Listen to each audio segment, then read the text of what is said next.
us in thy sight. Give divine guidance to the President of the Republic. Endow members of Parliament and ministers of state with discernment and vision, integrity and courage, that through the labors of government, this land and people may be well and truly served, and their good purposes for the common human life be realized in our midst. Amen.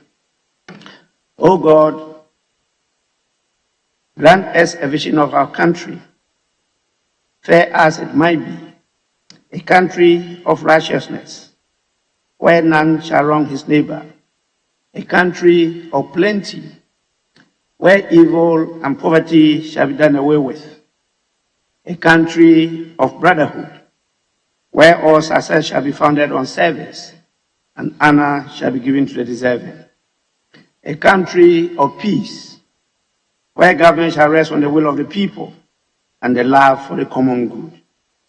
Bless the efforts of those who struggle to make this vision a living reality. Inspire and strengthen our people, that they may give time, thought, and sacrifice to speed the day of the coming beauty of Ghana and Africa. Amen.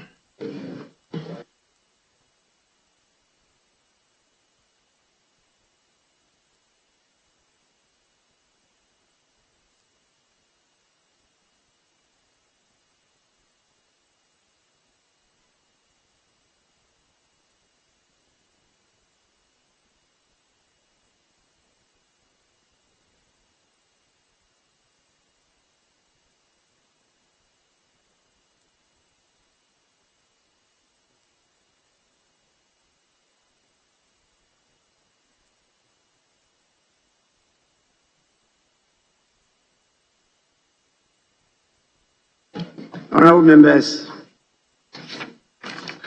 I have not received any message from the President,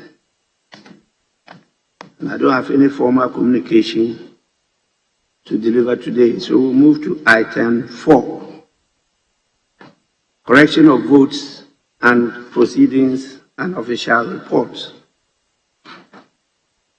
I have with me the votes and proceedings of Wednesday, 17th November 2021, page 1.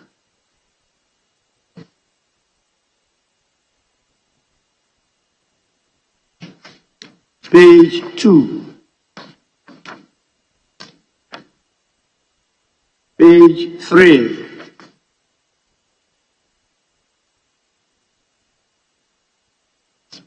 Page 4.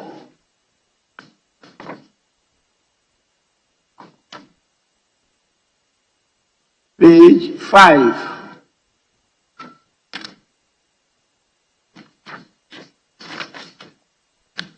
Page 6.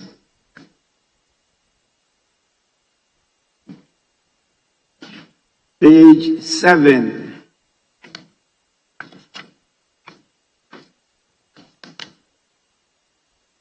Page 8. Yes, the Honourable Member for Kwadaso.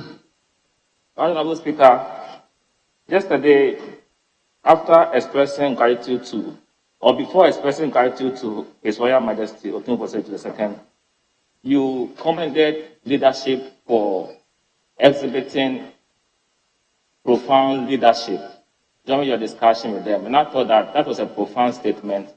And if you could find expression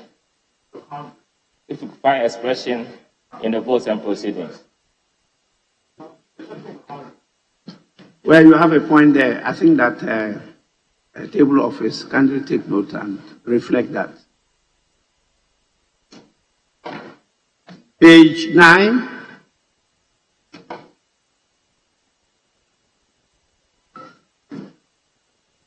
Page 10.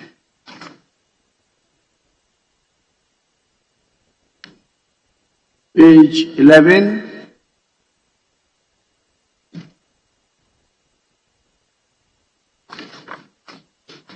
Page 12.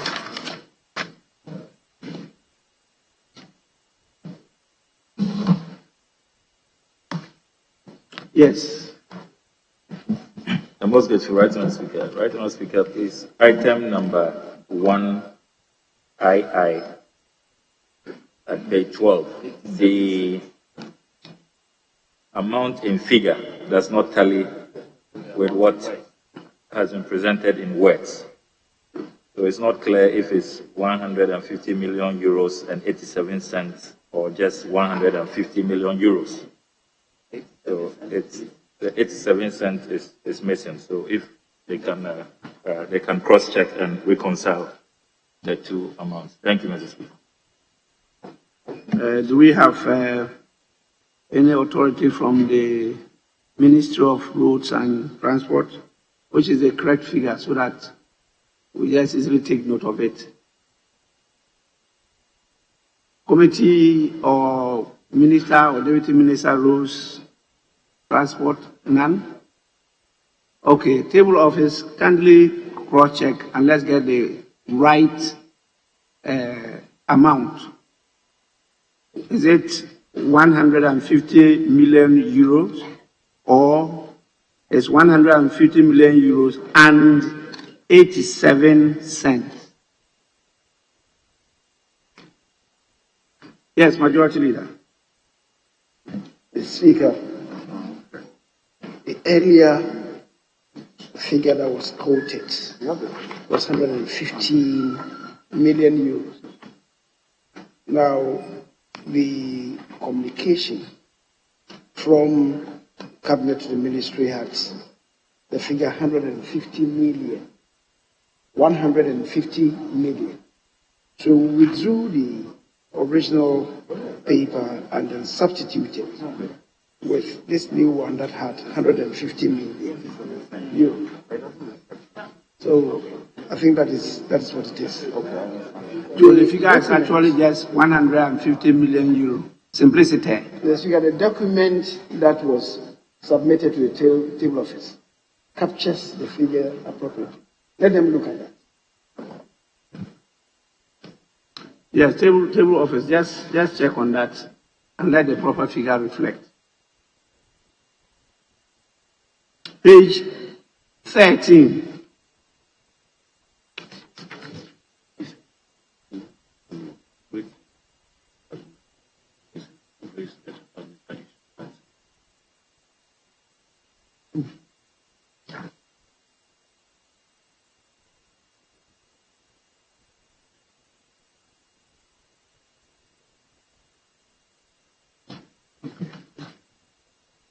Page 14.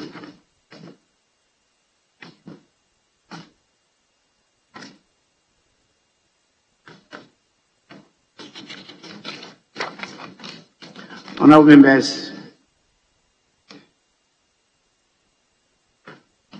in the absence of any further corrections, the votes and proceedings of the 14th sitting of the third meeting held on Wednesday, 17th November 2021, as corrected, are adopted as a true record of proceedings.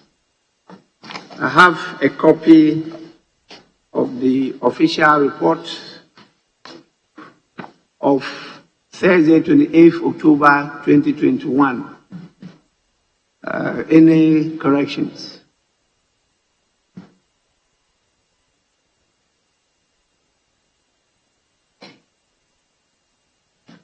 In the absence of any corrections, the official report of Thursday, 28th October 2021 is hereby adopted as a true record of proceedings. Yes, Minority Leader. Mr. Speaker, I probably will have to indulge you because I note that you may move to questions as you are following diligently the order paper. But Mr. Speaker, I want to raise a matter of urgent public importance and indulge you to come under Order 72. Mr. Speaker, I'm holding with me here a press release, matter of, I'll come and read it. Order 72, yes.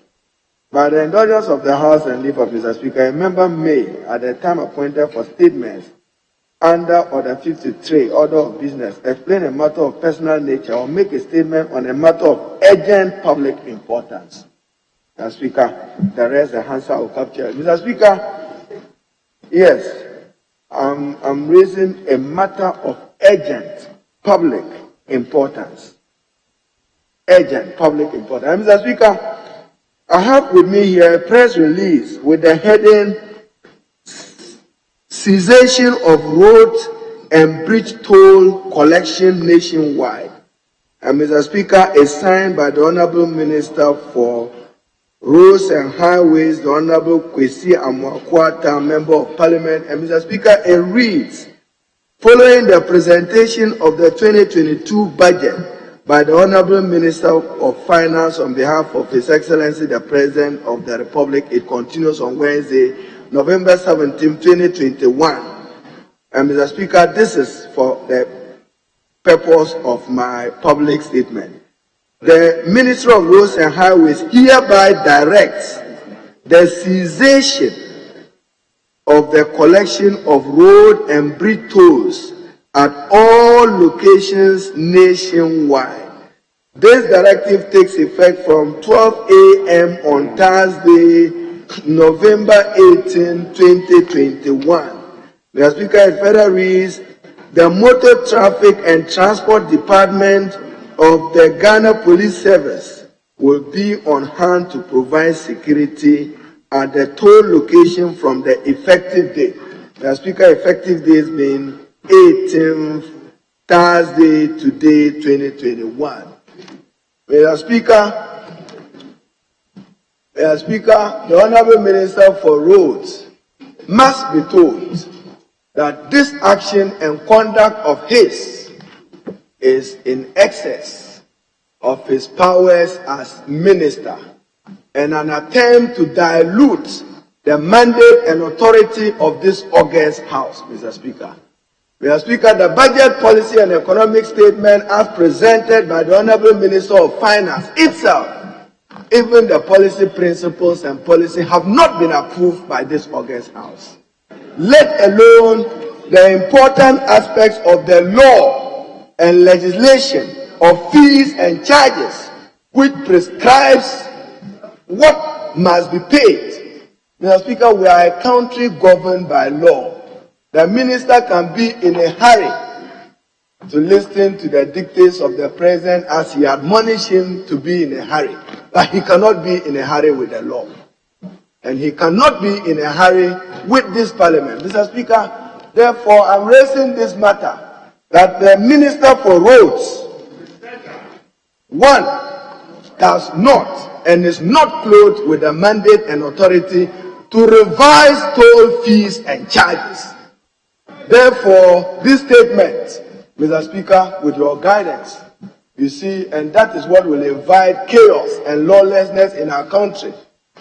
Ordinarily, Mr. Speaker, I should also be standing here saying that it should be ignored.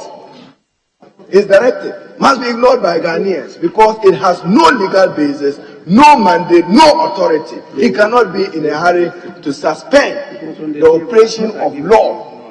That is why, Mr. Speaker, we have the Fees and Charges Act, which is passed by this august House.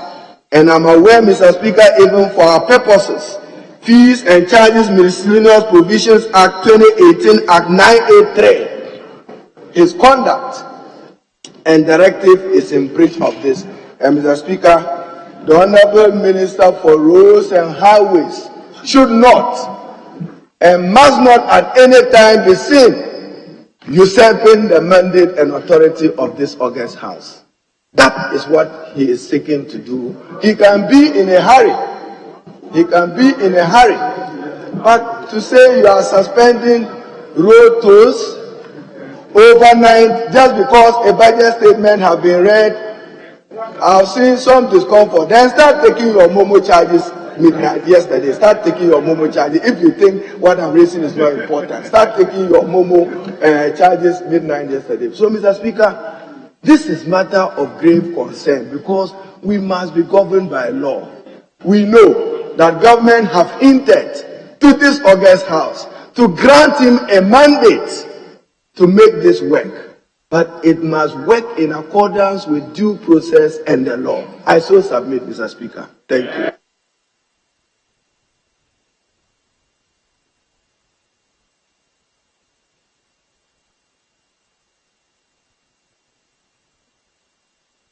Yes, Majority Leader. Mr. Speaker, the Minority Leader has granted himself the right to make this statement.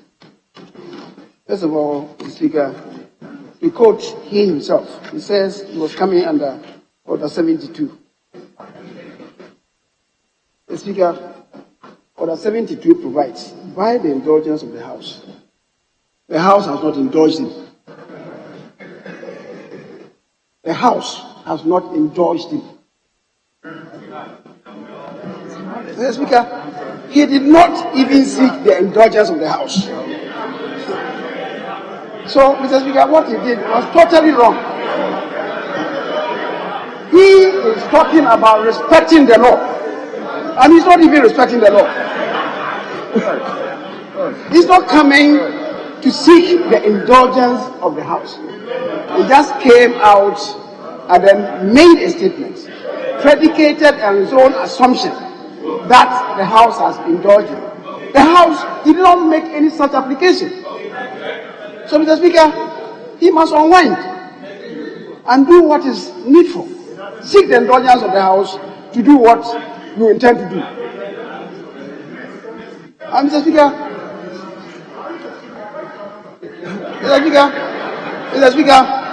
it is not for nothing. It is not for nothing that Order 72 provides that the indulgence of the House and leave of Mr. Speaker is both. So even if the Speaker granted him, he will still need the indulgence of the House. You need to understand that. You need to understand that. So it doesn't lie with the Speaker alone to grant him audience. And the Minority Leader knows that.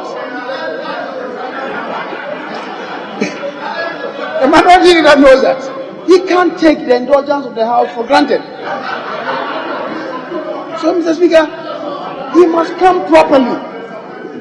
He must come properly to seek the indulgence of the House. And once the House indulges him, then he can make this submission. For now, I take it that there's nothing before this House.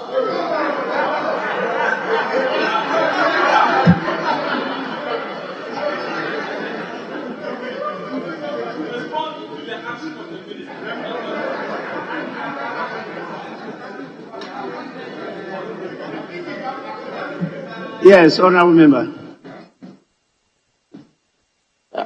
Mr. Speaker, I thank you for the opportunity to support the position taken by the Minority Leader in this matter. Mr. Speaker, indeed, there are two substantive enactments in existence in respect of the tolling of our roads. The Road Toll Act, Honourable Member, an issue of procedure has been raised. Let's handle that before we go to a substantive matter. The issue that has been raised is whether the matter is properly before the House. That's the issue that has been raised. And let's look at that one first. I'll allow a few of you to comment on it. Then we can go to the substantive matter. Yes, Deputy Minority Whip. Mr. Speaker, by convention, the House is governed by the standing orders and conventions of this House. Mr. Speaker, technically, we are not only governed by the standing orders. Convention is also part.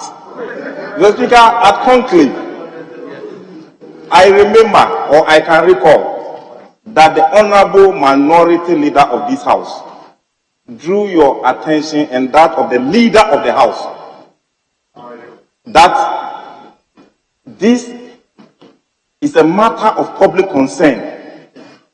And the Speaker, he drew your attention that he has another meeting to go while proceedings is going on. So because of that, when we start proceedings, he will seek your consent, Mr. Speaker, and bring this matter to the attention of the House. So, Mr. Speaker, even when we came here, by courtesy, he sent me to remind the leader of the House. So, Mr. Speaker, if you saw me crossing the maze to go to the leader of the House, that was the message the Honorable Minority Leader sent me to go and confirm. So, Mr. Speaker, by convention, and Mr. Speaker, to be fair to the leader of the House, his response that he gave me to give to the Minority Leader was that, oh, I've heard. So, Mr. Speaker, and exactly that was the word I delivered. Mr. Speaker, this was not held in secret. So, by convention, Please. We are Honorable Deputy Minority Whip. You know, the leader of the House is not the House.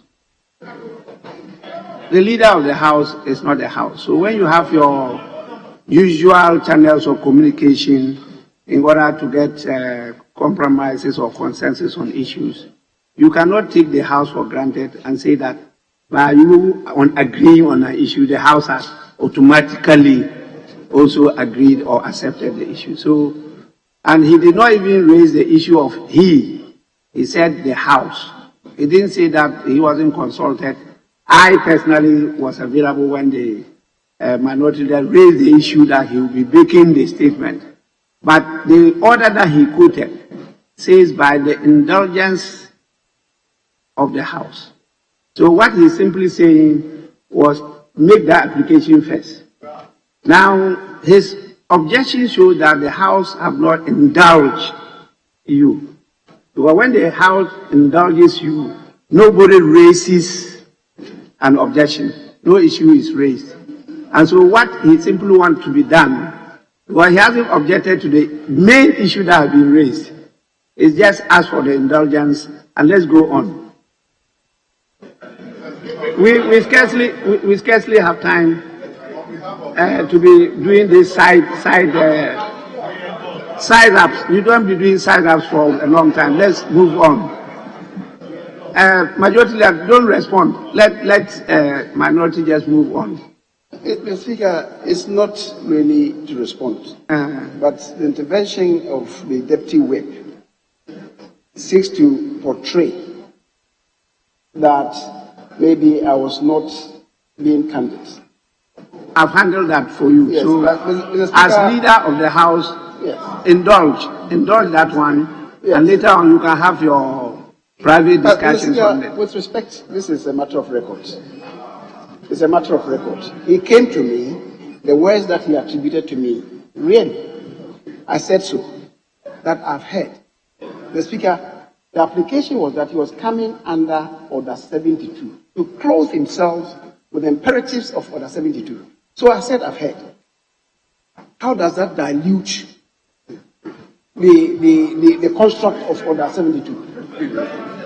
So clearly, there was no value addition to what he said, apart from endeavoring to, the Speaker, pervert the imperatives of Order 72.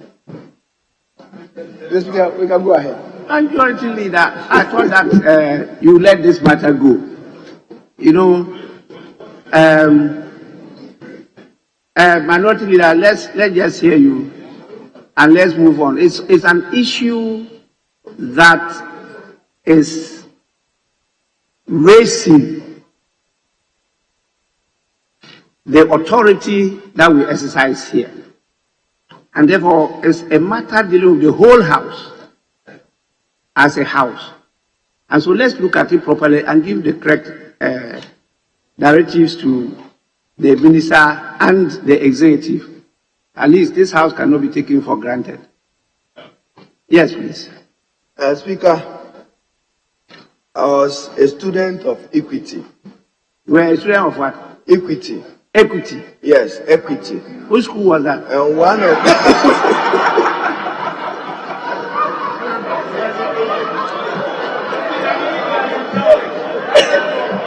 Mr. Speaker, one of the popular maxims of equity, how I wish today my Latin was fresh, was that equity looks into the substance and not the form. And therefore, I want to look at the substance of what I have raised and yield to him that procedurally he has raised objection.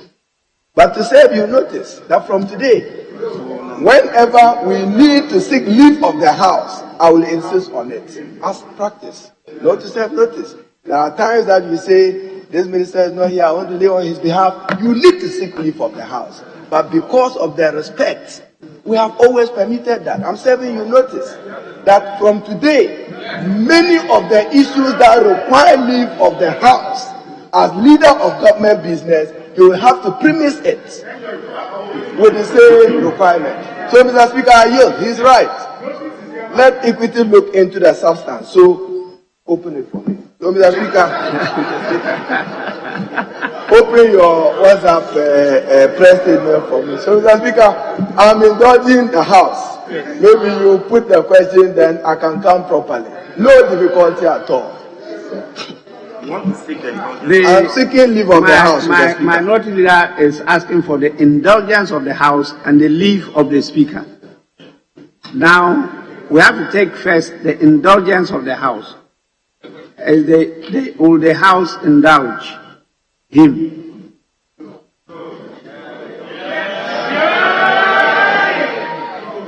Now, if it is going to be the practice that I will always have to put the question as to whether there's even an indulgence of the House or leave of the House, then you have a difficulty in this House. So I don't want that to be a practice. Because if that is going to be a practice, some business will suffer. So I will grant leave to the minority leader to make the statement, which is a very short and quick one, which seems to be a statement trying to draw our attention to an erosion of the authority of this House by a Minister of State. So please, you may make your statement. Mr. Speaker, thank you, and I should thank the House for the indulgence. Mr. Speaker, I was referring to a press release signed by the Honorable Kwesi Amwakwata, Honorable Minister for Roads and Highways, with the heading Cessation of Road and Bridge Toll Collection Nationwide.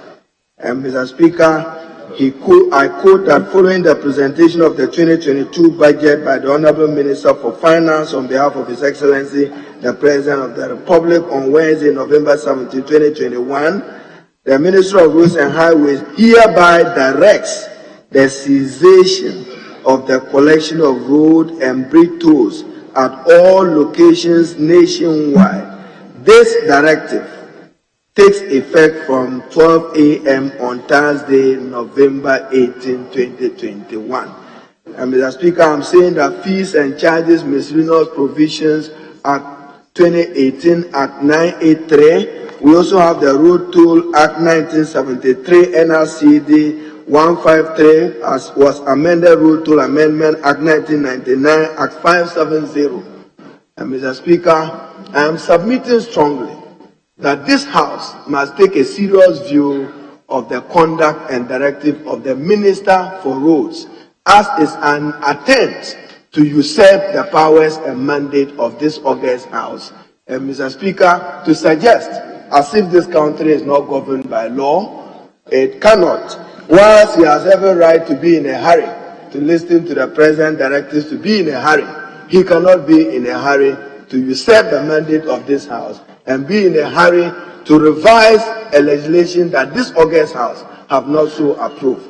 Mr. Speaker, it is my submission strongly that the budget policy itself have not been approved by this House, not its principles, not its objectives, let alone talk about consequential legislation that may require of him. So, Mr. Speaker, in order that we don't create a society of anomie or normlessness, I simply would have said that the Ghanaian public should ignore him, because what he is doing is clearly against the letter and spirit of the law. But for civility, he should come and explain why he is not respecting the mandate and authority of Parliament. Because, Mr. Speaker, this is one of the few opportunities that we are clothed with oversight.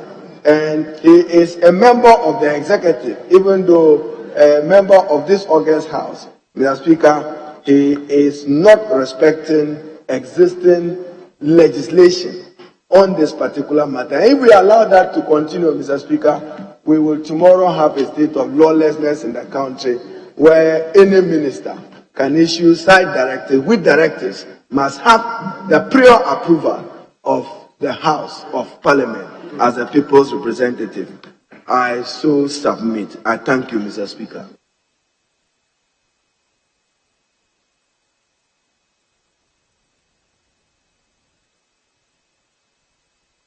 Is there any issue in contention? Let me listen to the honorable member for. Thank you, Honorable Speaker.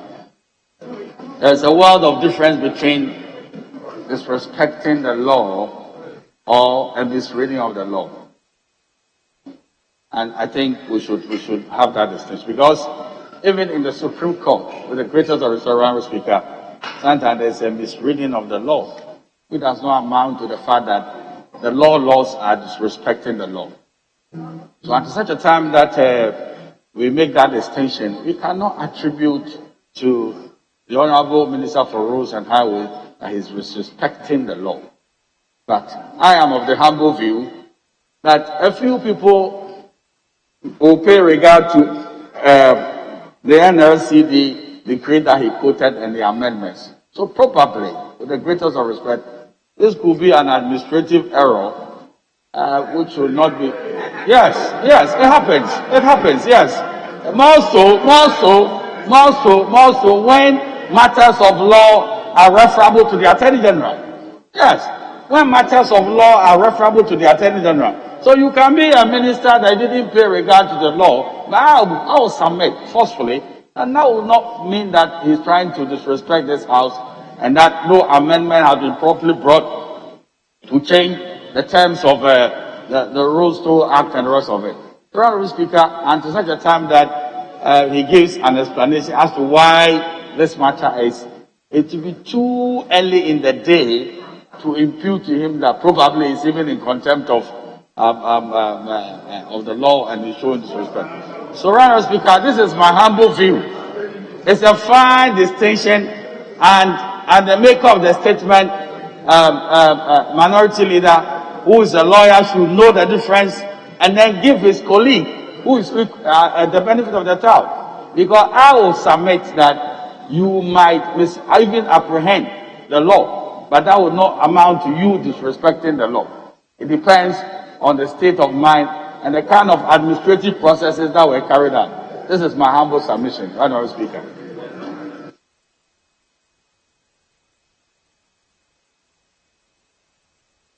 Yes, let me listen first to Honorable Kwame Abuja. Right, Honorable Speaker, I speak in full support of the position of the minority leader. Mr. Speaker, indeed, added to what he said, apart from the fact that it is quite clear that the minister sidestepped Parliament by pretending that he, as a minister, not even the finance minister, has a right to waive fees and charges or taxes in this country, Mr. Speaker. Our senior colleague, the road minister, is a lawyer and a very experienced one.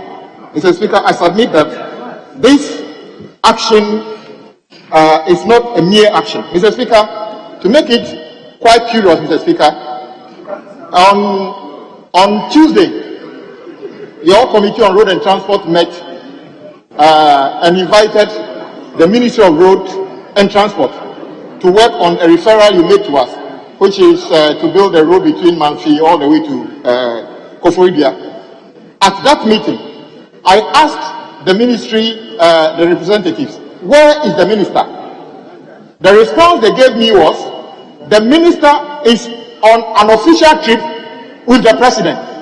Mr. Speaker, you read a letter here telling us the minister that the president was on a small official trip and is on holiday.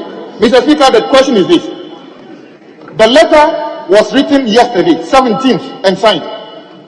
It can only happen that either the minister has access to his secretariat and can sign letter physically, because the letter was not signed electronically. It was signed physically. So the contention is that the minister should have known that he has such no powers. In any case, he was not in the jurisdiction.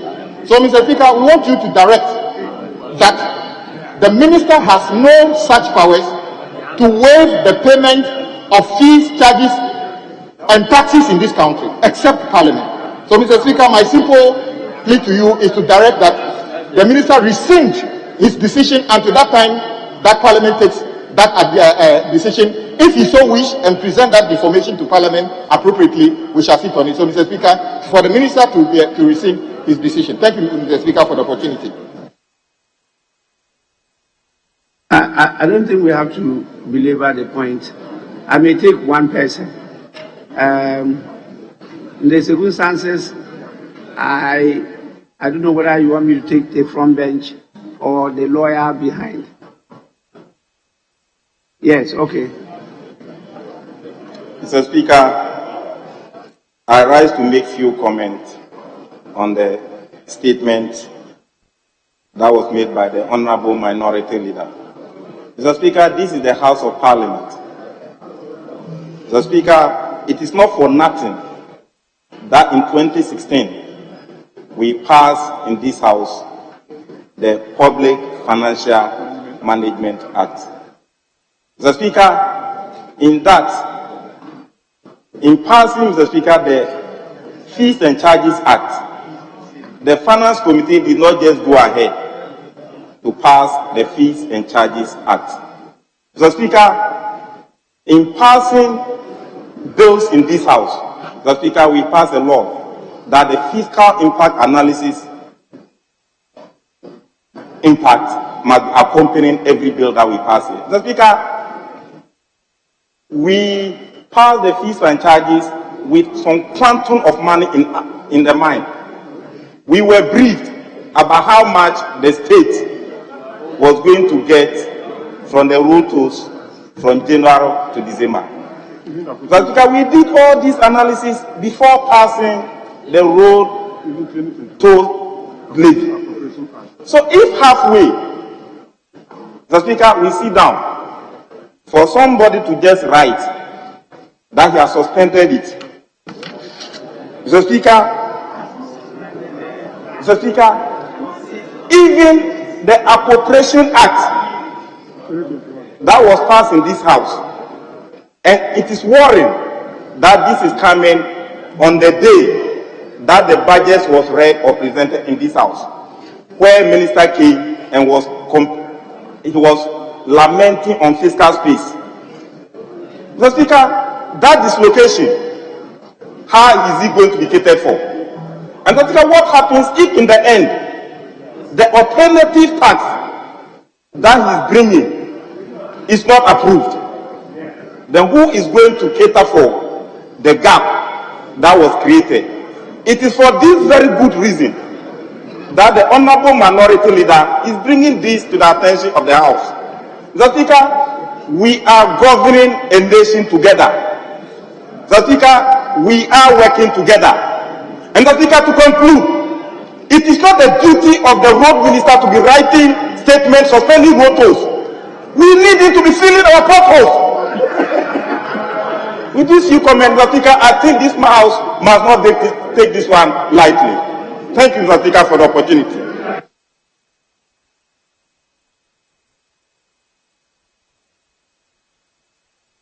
Minister for Defense. Thank you, Mr. Speaker. Mr. Speaker, I read the press release, and the word I pick is the cessation of the collection. That is the paramount word I keep and I pick from this particular press release. That that for the practical purposes of collecting the tolls, it should cease.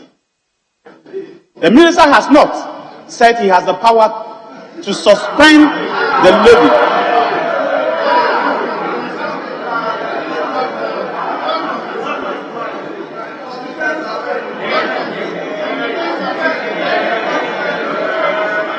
Mr. Speaker, the minister has not said he's setting aside the law. Neither has he said he's suspending the law. The minister says for the operational aspect, we are not collecting it. Mr. Speaker, this House passed the People's Amendment Act. A later commission says for the operational aspect, we are not yet ready. And it has not been done. I don't think at that time a later commission was disrespecting this House. Not at all.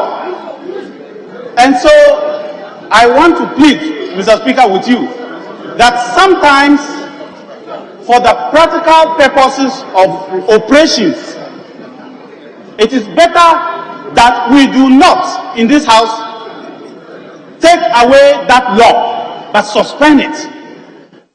Is it this House that will suspend or the operations people that will suspend? Cessation of collection. They did not say cessation of the law, collection. So, Mr. Speaker, I think that it is possible. It's very possible that this government can wake up tomorrow and say, we are not getting enough revenue, we want to collect the revenue. And that's why the government has not asked this House to suspend the law. The government has not asked this House to repeal the law. But all the government is saying that for now we are seizing the collection of money. I don't think this House should get involved in the operational matters. I don't think so. So, Mr. Speaker, that is the point I am making, that for the operations of the law, I think it should be left with those who are operating the law. If it's done wrongly, this House can correct it. They have the power to do that. But I just think that all the government, the minister has done to say, look, don't take any more road tolls. They have not suspended the road tolls. They have not suspended the law. They have not asked the House to suspend the law. In fact, this can be brought back anytime. But the collection can be brought back anytime. All they said is that we are no more collecting. So I want to find out, yes, that's all they ask. Yes. Like I said, Mr. Speaker, like I said, we pass a law in this House, and the law is that a letter commission should go abroad and register Ghanaians and let them vote. The people, the operators of the law said, yes, you have passed the law, but Mr. Speaker, for now, we may not be able to put the law into practice. Were they disrespecting this House? Were they? Were they disrespecting this House? Answer me. Were they disrespecting this House? Mr. Speaker, thank you very much. Majority Leader. Mr. Speaker, the Minority Leader has raised a very sensitive matter about the directive from the Minister. Speaker, the letter and tenor of that directive is to the effect that the collection of those monies at the toll booths and the bridge tolls as well must cease forthwith. Mr. Speaker, I think the issue emanates from the budget presentation when the minister came and gave a strong indication that that was going to happen. I agree with the Minority Leader that we have not yet even started the debate on the policy and principle. let alone to vote on it, as we have indicated, next week Friday. So the matter has not been concluded, and Parliament ought to conclude it for the minister to ordinarily thereafter come the directive. I agree. Mr. Speaker, my understanding is that yesterday, immediately after the delivery of the budget, confusion arose at the various toll booths.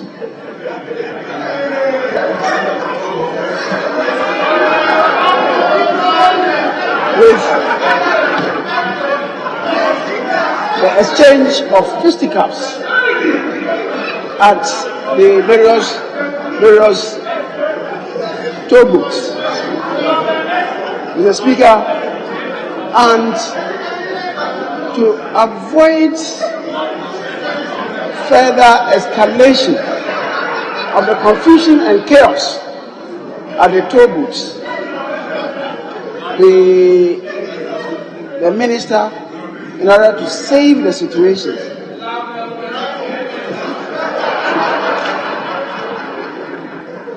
came with that directive. Mr. Speaker, that really is what happened. The minister wanted to save the situation. As to whether it conformed to legality, that was another matter. That is another matter. But the minister acted timeously to save life and property. Mr. Speaker, that is why the directive was not about the suspension of the law. The minister could not have suspended the law. He only dealt with the operationalization of the law in place. So, Mr. Speaker,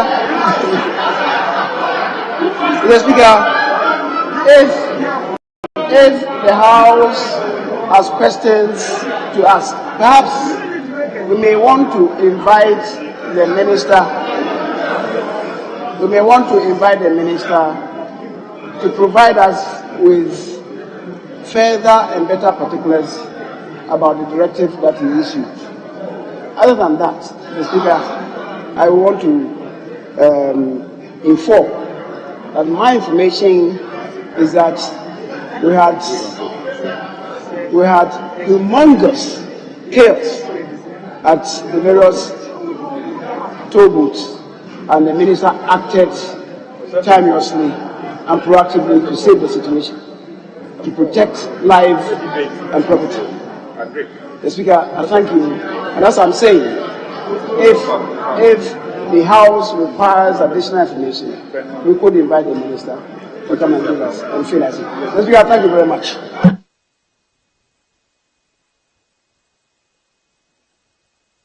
Yes, Minority Leader, you started it for. Mr. Speaker, I have listened to the leader. I have listened to the Minister for Defense provide his own dictionary explanation of cessation and suspension. But, Mr. Speaker, it's significant. This is what the Minister of Finance himself had to say, and I want it for the record. Zero rate tolls, i.e., page 60, remove toll charges on all public roads and reassign the current workforce collecting road tolls effectively immediately the budget is approved by Parliament. What paragraph is that? Paragraph. So, Mr. Speaker, Page. Paragraph. Paragraph 247, supportive policy measures. Paragraph 247. So, Mr. Speaker, I'm further realigning myself to this. Mr. Speaker, as for those seeking to explain cessation, And those now creating emergency situations of life and property, Mr. Speaker, I wait for your guidance on this important matter. I thank you. Well, honorable members, yes, Fair Deputy Speaker. I thank you very much, Mr. Speaker. Mr. Speaker, the issue raised by the honorable minority leader raised a very interesting perspective about lawmaking, law implementation, and reporting. Parliament's role is to make the law, but the agency responsible for implementing is the executive. When they have done their work, Parliament may call back that agency to report on why A, B, or C was done this way or that way. Where we are now, we are in the era of the agency taking a decision in respect of its operationalization of the law Parliament has made. If Parliament is dissatisfied in any way, it is open to Parliament to invite the minister, either through questions or through the committee, to explain to Parliament why you did A, B, C, or D, or Y. But it may not be correct to say that the minister has disrespected Parliament or that he has breached the law. He has not amended the law. He has not touched the law. The law is still in existence. As to where the ministry puts a toll booth, it doesn't come to Parliament. I'm aware that, for example, at Kubase, they have stopped operating the toll booth for about 6 months now. It didn't have to come to Parliament. But if it affects revenue, the Committee on Roads and Transport may ask the minister to explain how come you stop operating this booth such that revenues have been affected. So, Speaker, my view is that we should look at the matter in this perspective. But thank you very much.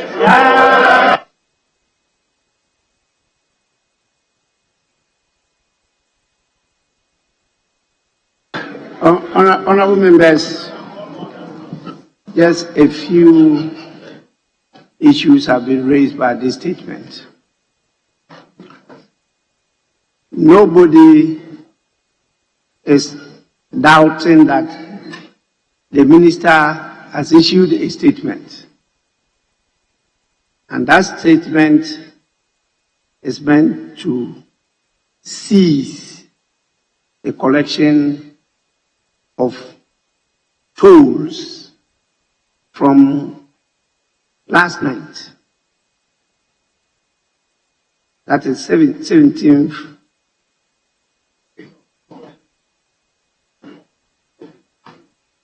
I heard the word night. I don't have the statement with me. Midnight. Of which date? 18th November 2021. What is the effect of that statement? Does that statement seek to undermine the authority of Parliament? Does that statement offend any of the powers of this House to legislate? Clearly, what happened on the 17th, Tuesday, 17th November 2021, was the Minister for Finance representing His Excellency the President and presenting to this House the budget and financial proposals for the year 2022. That is effective 1st January 2022 to 31st December 2022. That was what the minister sought to do. And the minister straight away in the first paragraph of his statement, introduction, said, "The Right Honourable Speaker, honourable members of Parliament, on the authority of His Excellency the President Nana Addo Dankwa Akufo-Addo, I beg to move that this August House approves the financial policy of the government of Ghana for the year ending 31st December 2022. So it's a proposal they are presenting to us for us to approve, to take effect on the 1st of January 2022, ending 31st December 2022. In concluding, the minister at paragraph 1151 also stated, Mr. Speaker, we want to thank this August House for the continuous support we have been receiving over the years. We will count on you for approval and support to implement the budget for the transformation of our country. The budget here is referring to is what he's presenting to the House. And so, until this budget is approved, all what is contained in the budget are proposals. We have the authority to approve. They have been given the authority pursuant to Article 179 to prepare and lay before the House. And we have to approve them. So those are policy proposals that the minister has presented to the House. Until they are approved, nobody, and I mean nobody, has the authority to start implementing something that doesn't exist.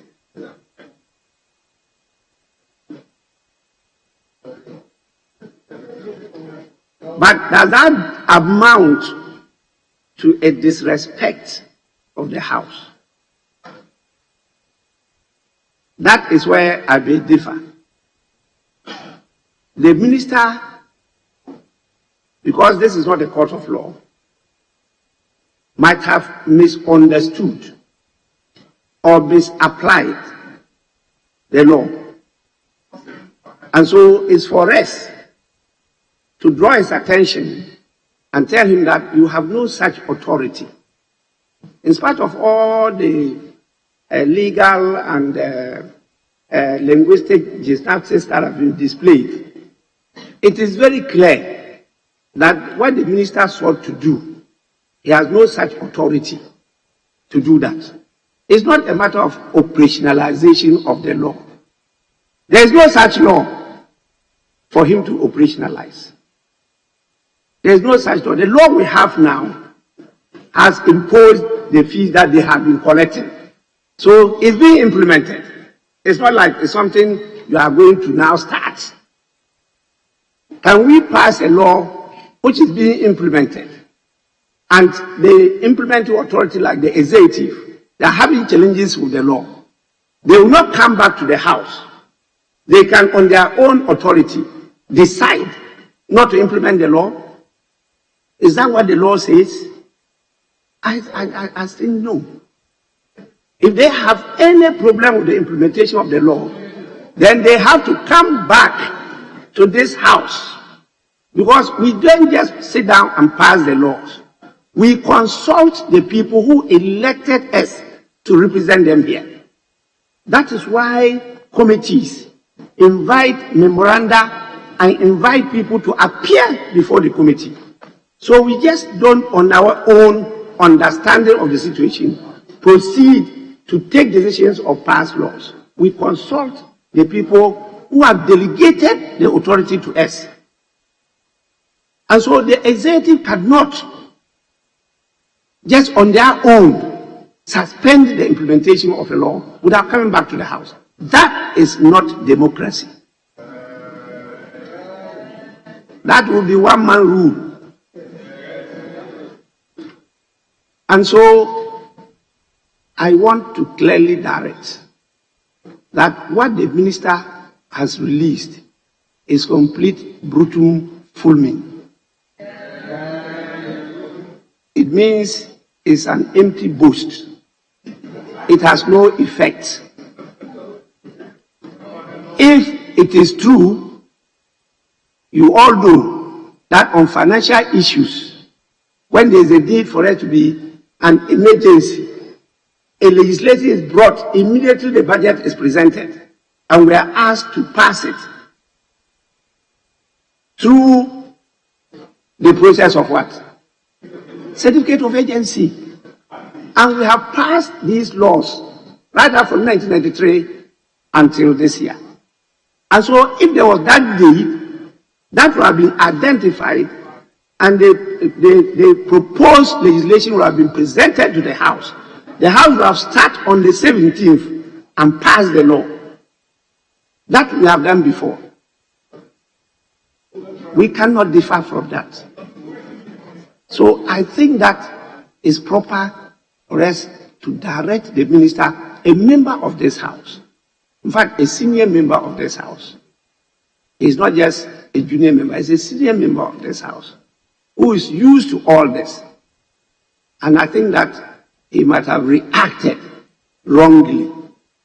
And therefore, I call on him to honorably withdraw that directive. Failure to do so will be a serious breach. A serious breach of the directive of the Speaker. And that will amount to contempt of Parliament.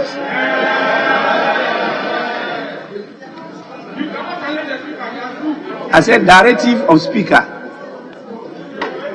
So, Mr. Speaker, hello, Majority Leader,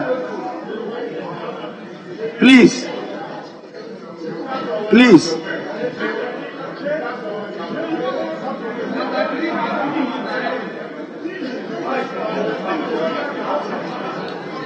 I want to know, I can see the Majority Leader is so agitated that I see his body gyrations. Is there something that the Speaker has wrongly stated that you want to draw his attention to?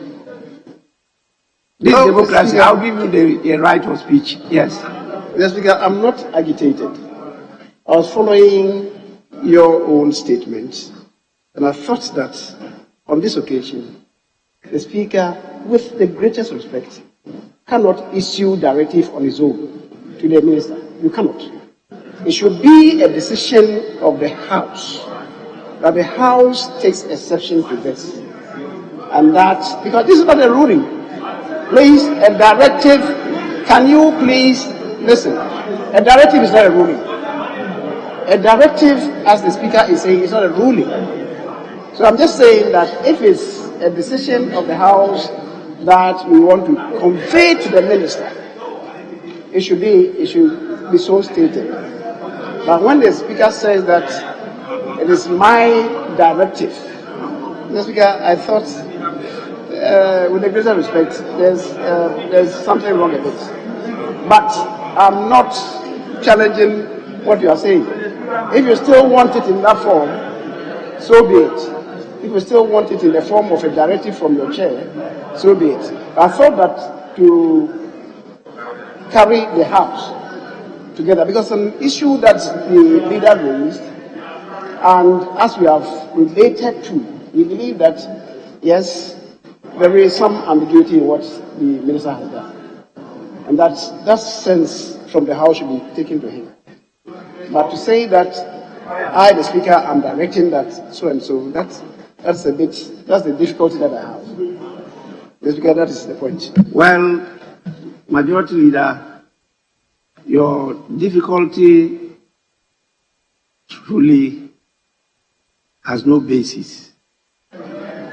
Why have I said that? This is a statement. This is a statement made by a member after the indulgence of the House and the leave of a Speaker. It's not a matter that has been opened up for debate for the House to take a decision. A matter opened up for comments which has been made by members. There have not been consensus on the matter. But I have taken the view, after listening to your comments and knowing what the law is, have stated my position. And based on my position, I'm giving a directive. It is not a decision of the House. I've not said it's a decision of the House. Because the House has not reached any decision. So how can I just assume that this is the decision of the House? I can't do that. And so I have decided to take up that authority to direct. And I think if that is to be questioned, the proper procedure is well known by all members, particularly the veteran majority leader, who is one of our resource persons in the Commonwealth. You know the procedure to use to challenge a directive or decision of the Speaker. So I will once again emphasize my directive that the Minister for Transport, in the person of Roads, in the person of Honorable Kwasi Amwapata, has no such authority to issue a directive stopping the cessation, that's the word he used, of the collection of the road tolls. What is before us is a policy proposal, and until we approve it, it cannot be implemented. I so direct.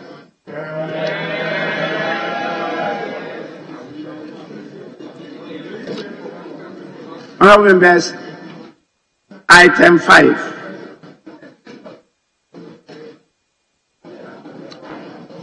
We have a number of questions. I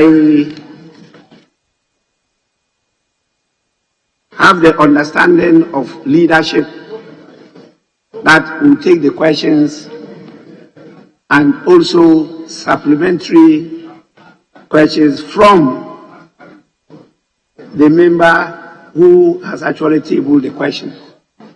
Then we can move on because there are so many questions on the order paper. The urgent questions alone are 7.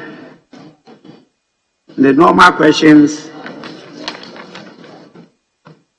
are also 7. So we have 14 questions. And so we start with the urgent questions. And the first is question 5A by the Honourable Member for Asojeban, Honourable Thomas Nyako Ampim. Honourable Member, you may ask your question now. I'm grateful, Mr. Speaker. I hope the Minister for Employment and Labour Relations is around and he should take his proper position. Yes, Honourable Member. Thank you, Mr. Speaker. I rise to ask the Minister for Employment and Labour Relations how much has accrued to the Youth Employment Agency from allocations from the Communications Service Tax and the District Assembly's Common Fund between 2017 and 2020, and how the funds have been utilized to provide employment for the youth. Thank you, Mr. Speaker. Yes, Honourable Minister.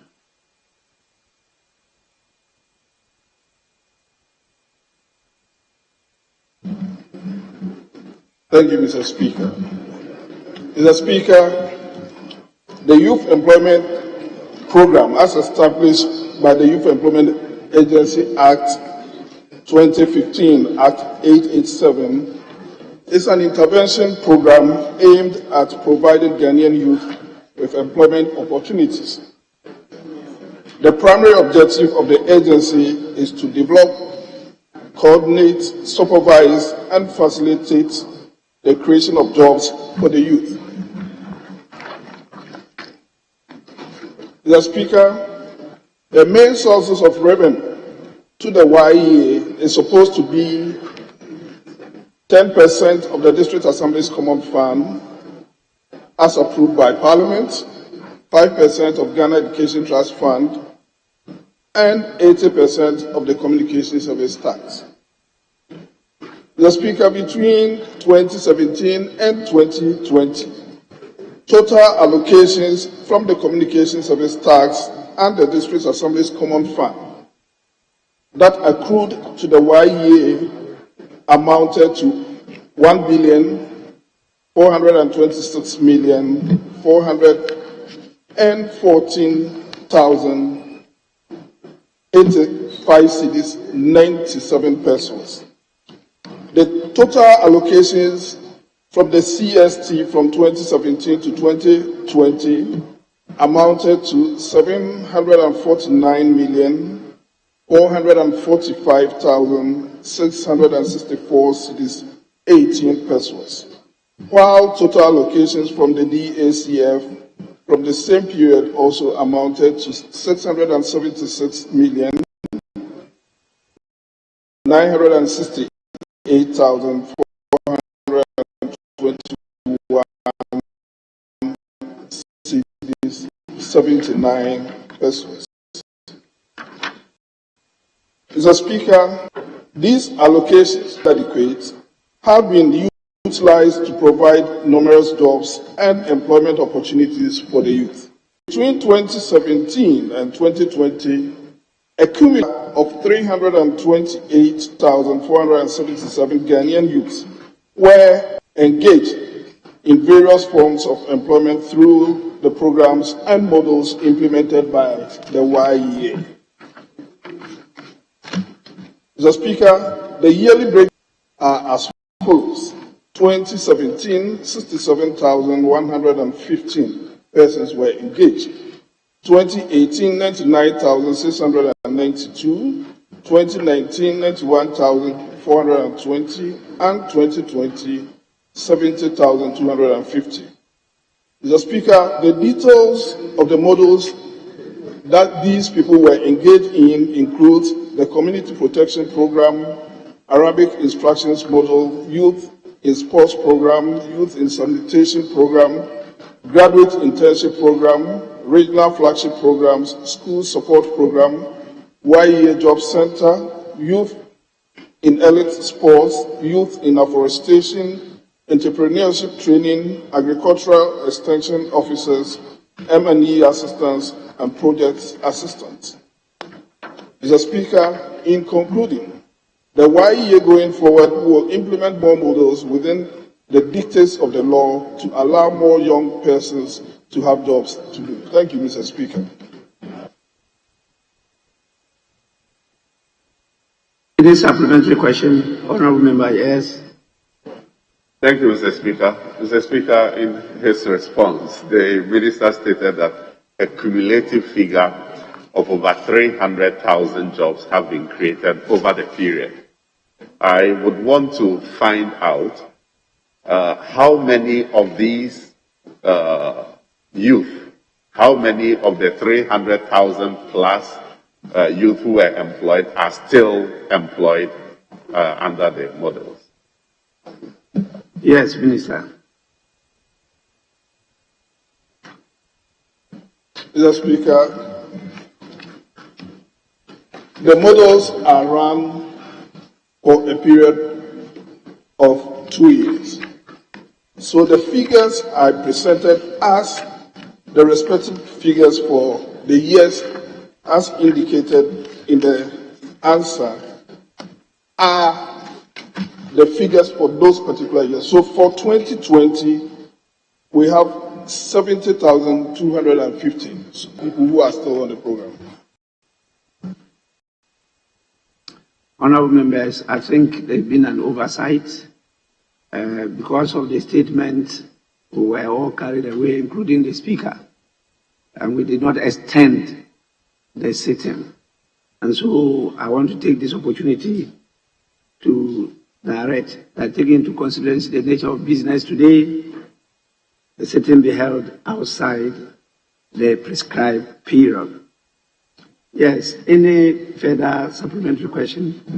Yes, Mr. Speaker. I would want to find out from the minister if it is the case that those who were employed in 2017, 2018 are currently unemployed. Since he said it's a 2-year program, it presupposes that they have ended the 2-year program And is he aware of what they are doing now, whether they have gone back to join the teeming unemployed youth or they have something doing?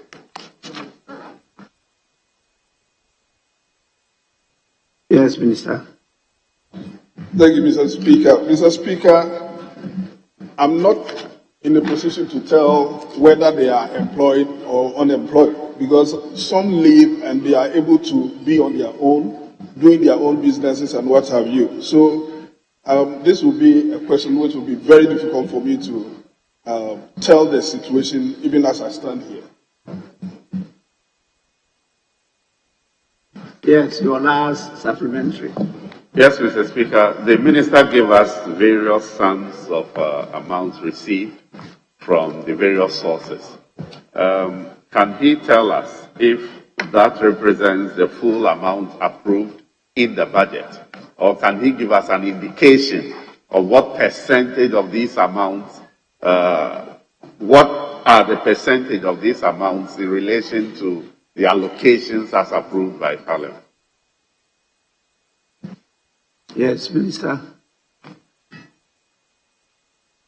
Thank you, Mr. Speaker. Mr. Speaker, perhaps I will need notice to this because I cannot, since the original question did not make reference to total budgetary allocations, the question was with reference to how much has been received, and I answered based on that. But if he wants me to come back with that, then perhaps I would need notice to that effect. Yes, I think the minister is right. If you want further clarification on this other aspect, you need a substantive question on it. Honorable members, as I indicated earlier on, the guidance I got from leadership is only to give opportunity to the member asking the question to ask supplementary questions. So I'll stick to that and then we can move on. 5B, who stands in the name of the honorable member for Medina, Honorable Francis Xavier Kojo Susu. Honorable member, you may ask your question now. Thank you very much, Right Honorable Speaker. Right Honorable Speaker, I rise to ask the Minister for Employment and Labour Relations what specific measures are in place to address the increased rate of unemployment at Medina. Yes, Honorable Minister. Thank you, Mr. Speaker. Mr. Speaker, a fortnight ago, I appeared before this August House to answer a similar parliamentary question posed by the Honourable Member of Parliament for Domia Bra, Obom constituency, Madam Sophia Karin Addendum Akwoko. And Mr. Speaker, the answer I delivered is the same answer I'm going to deliver today. Mr. Speaker, it is important to place on record that the government's job creation agenda is national in nature and does not discriminate on constituency basis. Therefore, all job creation interventions of government are designed for the benefit of every constituency, including the Medina constituency. Mr. Speaker, to address the increasing rate of unemployment in the Medina constituency, government would undertake the following measures. We will collaborate with the Nkwantanai Medina Municipal Assembly to register job seekers within the constituency and link them to available job vacancies declared by employers within and outside the constituency. We will collaborate with the TVET and skill development institutions to provide employable and entrepreneurial skills for the registered job seekers. We will facilitate the enrollment of interested job seekers into various models of the YEA program and other youth employment programs which the government will roll out in the future. The Ministry of Employment and Labour Relations will collaborate with other ministries which have job creation programs to expand their services to the Medina constituency. Mr. Speaker, the ministry is confident that with the cooperation and support of the Honourable Member of Parliament, stakeholders and opinion leaders of the constituency, these specific measures will help address the increased rate of unemployment in Medina and contribute to local economic development. Thank you, Mr. Speaker. Any supplementary? Yes, Mr. Speaker. Thank you, Mr. Speaker. Would you be able to tell the House how many unemployed persons within Medina constituency that have benefited from some of these government programs that are already running?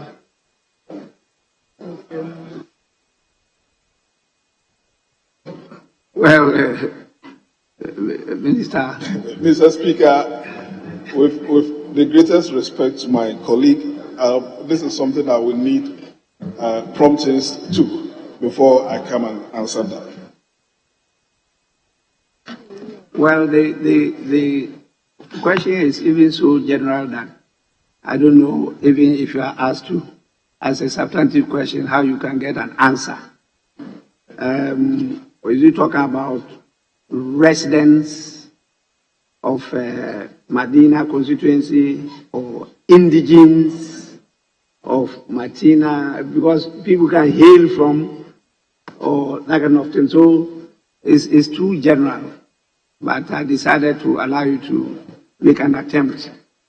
If you are calling for him to make it substantive, then be prepared to investigate the background of everybody, any youth that have been employed, to see whether the person hails from Medina or is an indigene or is residing in Medina, and that will be very difficult for you. Honourable Member, you may ask another supplementary question. Well, Mr. Speaker. Mr. Speaker, I want to assure the Minister that the Medina Job Center that my office started in Medina has actually started putting together the data on unemployed youth in Medina. And we would love that we can collaborate with government to make sure that some of these unemployed persons that we have captured in our database can get benefit of the programs that you have itemized. Mr. Speaker, with this will be the end of my question. Thank you so much. We move to 5C, and with your kind permission, honorable members, I have to thank the Minister for Employment and Labour Relations for attending upon the House and answering the questions that members have posed to him. It's now the turn of the Minister for Food and Agriculture. I almost refer to you as Minister for Planting for Food and Jobs. Yes, so question number 5C, which stands in the name of the Honourable Member for Adaklu, Honourable Kwame Govins Abuja. Yes. Mr. Speaker, the Honourable Member asked leadership to seek leave to ask one of the members, that the member for Sujamai, to ask the question on his behalf. Yes, Honourable Member. Thank you, Mr. Speaker. Mr. Speaker, I rise to ask the Minister for Food and Agriculture what steps the ministry has taken to reduce the rising cost of fertilizers, improve availability and access of fertilizers to farmers. Thank you, Mr. Speaker. Yes, Minister.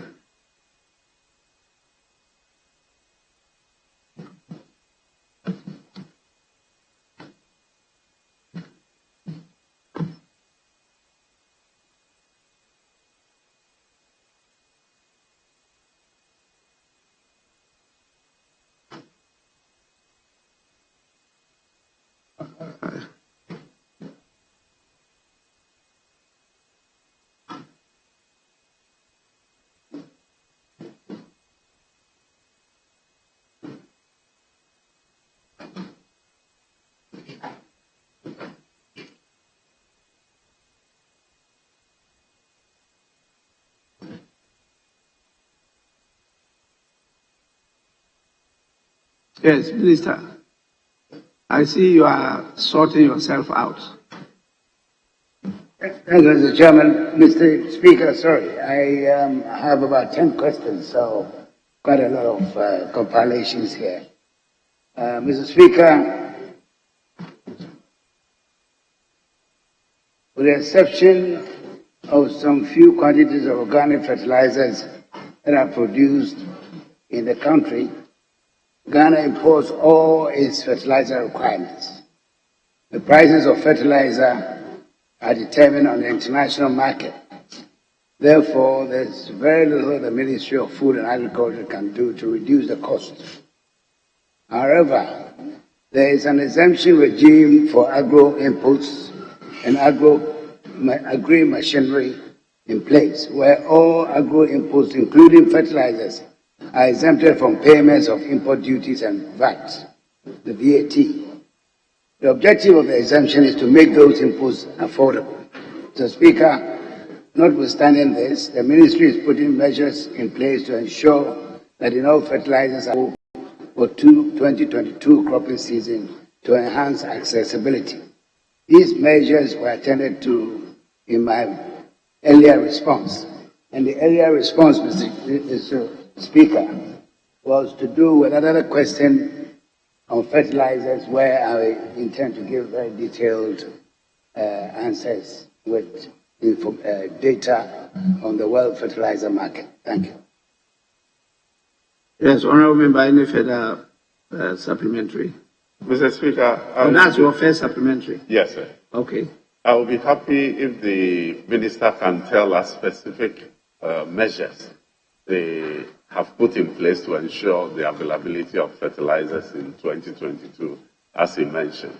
He says they have put in some measures, but if he can tell us. That is the next question. When you talk about measures being put in place, the next question being asked by the Honorable Member for Kwadaso. That's the issue he has raised. That's why he referred to it. Okay, then I'll rest it then. Yes. So let's move to question number 5D. It stands in the name of the Honorable Member for Kwadaso, Honorable Dr. Kingsley Nyako. Honorable Member, you may ask your question. Thank you, Honorable Speaker.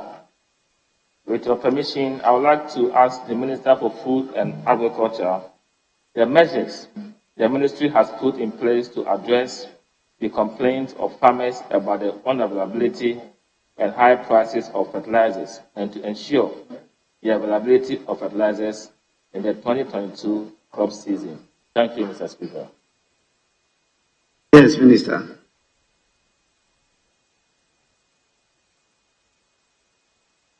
Thank you, Mr. Speaker.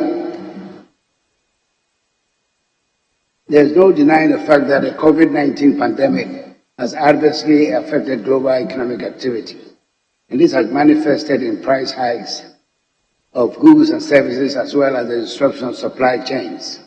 No sector has been spared, and developments in the fertilizer industry highlight the impact on agriculture.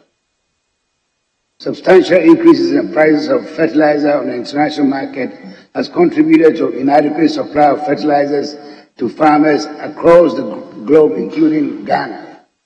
Recognizing the threat posed to the implementation of the food crop module of Planting for Food and Jobs and food security in general, the Ministry is taking steps to ensure adequate supply of fertilizer during the 2022 cropping season. As reported earlier, the steps are the early award of contracts to participating companies in the PFJ Subsidy Input Program, collaboration with the Ministry of Finance to ensure prompt payment of outstanding debt to participating companies, and lastly, a review of offer prices to companies where necessary. Thank you, Mr. Speaker. Yes, any supplementary question? Honorable Speaker, I'm content with the answers provided. Thank you. Most grateful. We move to question number 5E. Still guided by the leadership's instructions to me, it's only the person who asks the question who can ask supplementary. That is for today, not throughout. Yes, so we'll go to 5E.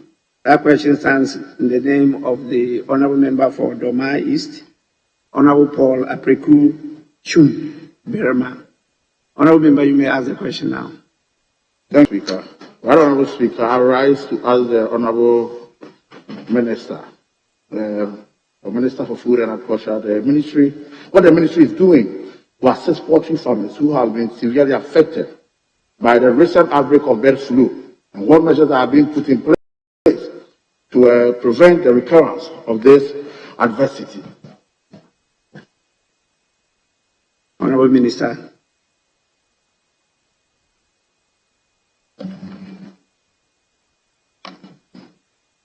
Thank you, Mr. Speaker. Due to the recurrence of the bird flu outbreaks in West African sub-region, Ghana has had a high-risk exposure to the disease. The current outbreak is a virulent and highly pathogenic type of bird flu with tendencies of spreading rapidly. Since the outbreak of the disease in July of this year, 2021, 8 regions out of the total 16 regions have been hit by the disease, causing high mortality of bears on our poultry farms. To date, a total of 406,000 bears have been destroyed as a result of infections on poultry farms in the affected regions. Mr. Speaker, following the threat to Ghana's poultry industry, the ministry has secured approval of Cabinet for emergency funds of 43,985,000 Ghana cedis and the recruitment of 1,100 veterinary practitioners over a period of 3 years. Under this arrangement, 550 veterinary practitioners, representing half of the total, will be recruited in the current 2021-2022 season, and the remaining half recruited over a period of the next 2 years. The approved budget of 43,985,000 covers logistics and operational activities to combat the disease. Other measures taken include, Mr. Speaker, the intensification of farmer education on the adoption and use of biosecurity protocols. It is highly recognized worldwide that developing and practicing daily biosecurity procedures is the best management practices on poultry farms that reduce the possibility of introducing infectious diseases such as avian influenza and exotic Newcastle, among many other diseases. The Ministry of Food and Agriculture is collaborating with the poultry value chain players for effective awareness creation on the poultry diseases for compliance to prevent its occurrence in the country. B. Awareness creation through the media to alert the public about the disease for strict adherence to protocols for effective containment of the disease. C. The development of a comprehensive plan to carry out a number of activities, including surveillance and the restriction of movement of poultry and poultry products within affected regions and beyond. The transportation of such products are to be covered strictly by authorized permits duly signed by veterinary officers. Lastly, Mr. Speaker, the ministry is benefiting from technical cooperation with international partners in the health sector to contain the disease. Thank you, Mr. Speaker. Yes, any supplementary? Thank you, Right Honorable Speaker. Right Honorable Speaker, I want to seek your leave to plead to ask the Honorable Minister if there is any support for agro-processing companies other than 1D1F, if they are in any way supporting them. And there's a company in my constituency which is into poultry, but it is encountering some challenges. And I want to ask the Honorable Minister if there's any support for such a company in trying to put up their organization. I thank you, Honorable Speaker. Minister, this is not a part of the question, but he wants some information from you. So you are at liberty to respond or not. Thank you, Mr. Speaker. We don't have any specific help for the company that the honorable member is asking of, but in the last 1 year, we've been in touch with the central bank governor, the Minister of Finance, and some agencies to see how best agricultural credit can be boosted for practitioners in the agricultural value chain in general and the poultry industry specifically. The Speaker, it is on record that agricultural credit in the last 20 years or so has drastically been reduced by the commercial banks. And this is a big setback for the value chains of agriculture. And the governor, together with the Minister of Finance and ourselves in the Ministry of Food and Agriculture, together with the stakeholders, have come together to see how best that can be done. The GESEL is an insurance scheme devised by the government, by the central bank, to reduce the risk, to share the risks between commercial banks and the central banks for lending to the private sector in the agricultural sector. And this, we hope, will encourage the banks to lend for agricultural production and the value chains. Thank you, Mr. Speaker. Well, I assume that, Honourable Member, you don't have any further supplementary. Rightly so, Right Honourable Speaker. Thank you so much. We go to question number 5F, which stands in the name of the Honourable Member for Amenfi West, Honourable Eric Afo. Honourable Member, you may ask your question now. Thank you, Right Honourable Speaker. I rise to ask the Minister for Gender, Children and Social Protection. What steps are being taken by the Ministry to remove the children who are on the high schools of Accra and other regional capitals? Let me, Honourable Member, first discharge for Food and Agriculture, and thank you so much for attending upon the House and responding to the questions of members. Thank you, Honourable Minister, for coming. Yes, you may go on. The Honourable Minister for Gender, Children and Social Protection to take the proper seat and then respond to the questions. The Minister is not available. Mr. Speaker, the Minister is not in the jurisdiction, so I'll plead that we stand the question down until the Minister. The caretaker Minister have tried to reach. Unfortunately, I'm not able to get her. So we'll stand the question down for 5. There is a caretaker Minister. Yes. There's a caretaker Minister. Yes, the Minister responsible for. You are the majority leader and leader of government business. Has this House been formally informed?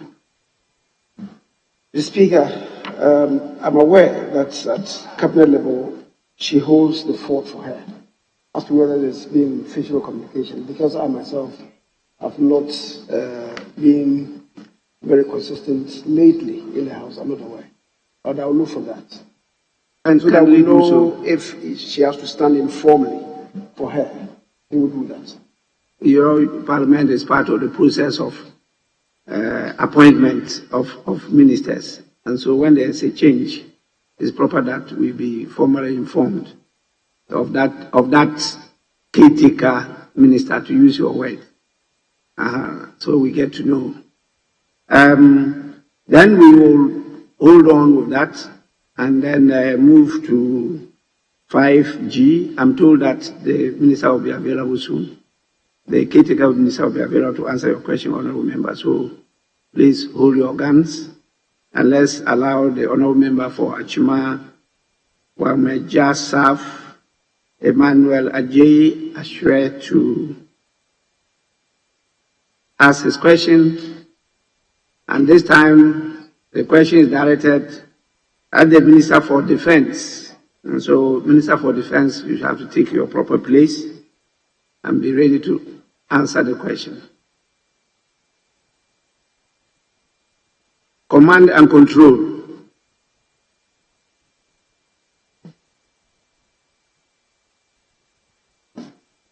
Thank you, Mr. Speaker, for the opportunity to ask the Minister for Defense the state of the construction of a military hospital.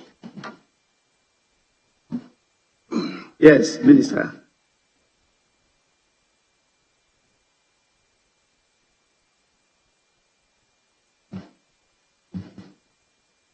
Right Honorable Speaker, due to the public interest in this question, kindly permit me the space and time to give a brief background about this project.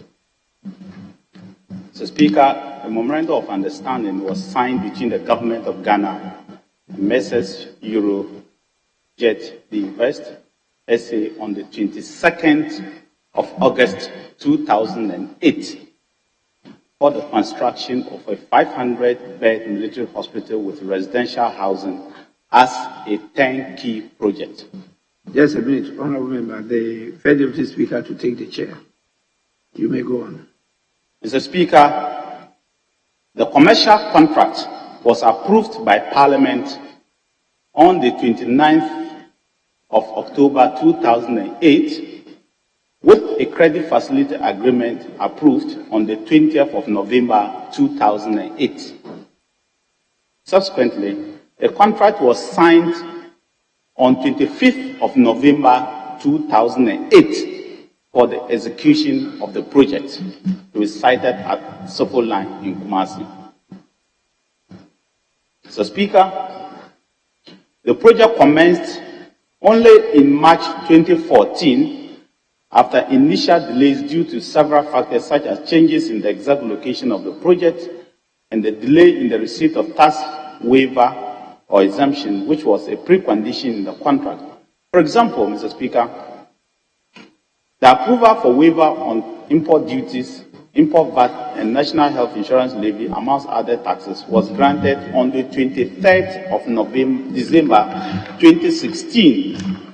So, Mr. Speaker, the contract, which was signed on 25th of November 2008 for the construction of a 500-bed military hospital with residential housing as a turnkey project, which was to be completed within 42 months on commencement.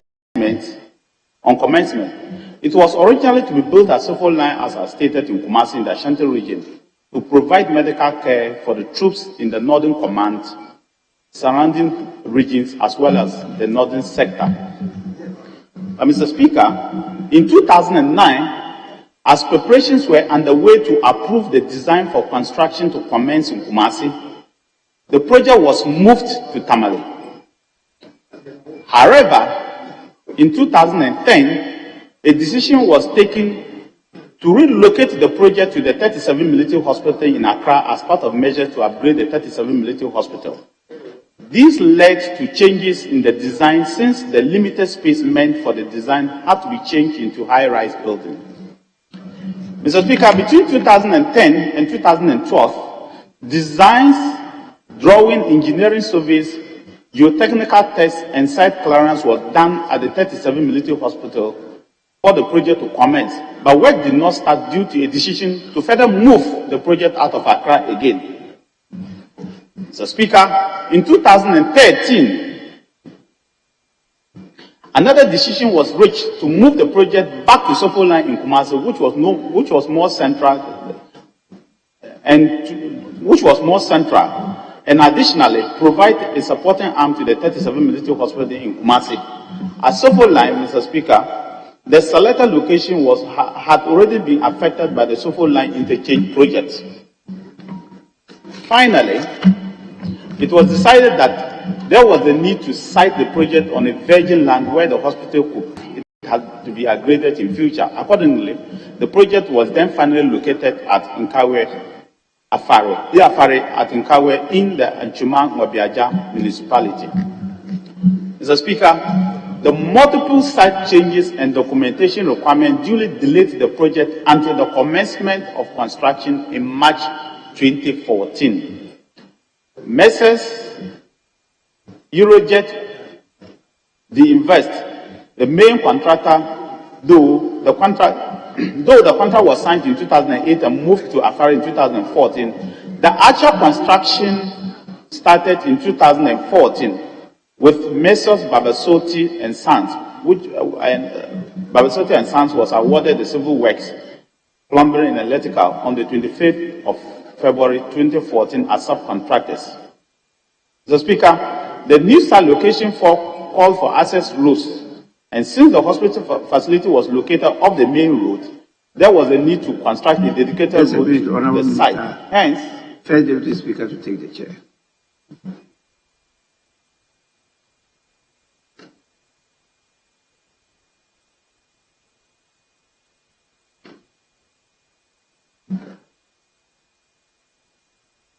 Hence, the project road was awarded to Hanisa Forecourt as a subcontractor in March 2014. Mr. Speaker, this project started in March 2014 with a sword cutting ceremony on the 20th of March 2014 by the then Defense Minister, Honorable Makoyongo, who officially handed work to be started and to be completed in 42 calendar months. That will end in 2016. Mr. Speaker, the contract was signed in 2008, but the construction of the 500-bed hospital actually started in 2014. However, Mr. Speaker, on 13th January 2010, an addendum to the initial contract was signed called Addendum 1 to the main contract to expand medical facilities in the Ghana Armed Forces. This was signed between the Minister of Defense and Eurojet, and it was in 3 phases. Phase 1 was the design, construction, and supply of and building of the 500-bed military hospital with 105 staff housing units comprised of 85 flats and 20 bungalows. And this was to cost the taxpayer $180 million United States dollars. Phase 2 was to upgrade the medical reception stations into 20-bed clinics in all military garrisons. And phase 3, Mr. Speaker, was to expand the 37 military hospital into a national emergency hospital by adding the following departments. But Mr. Speaker, the project cost was not to exceed, the total project cost was not to exceed $480 million United States dollars, with phase 1 to cost $180 million and phase 2 and 3 to cost no more than $300 million United States dollars. Mr. Speaker, in 2013, Eurojet complained of the changes to the employment requirements, arguing that the multiple changes to the site locations did not reflect the original contract signed. As a result, an addendum known as Addendum 2 to the main contract was signed on the 11th of February 2013 to reflect the site changes and the fact that the hospital had been moved. Mr. Speaker, during the multiple site changes that necessitated changes to the design and the layout, several key important components such as dental clinic, public health department, among others, were left out.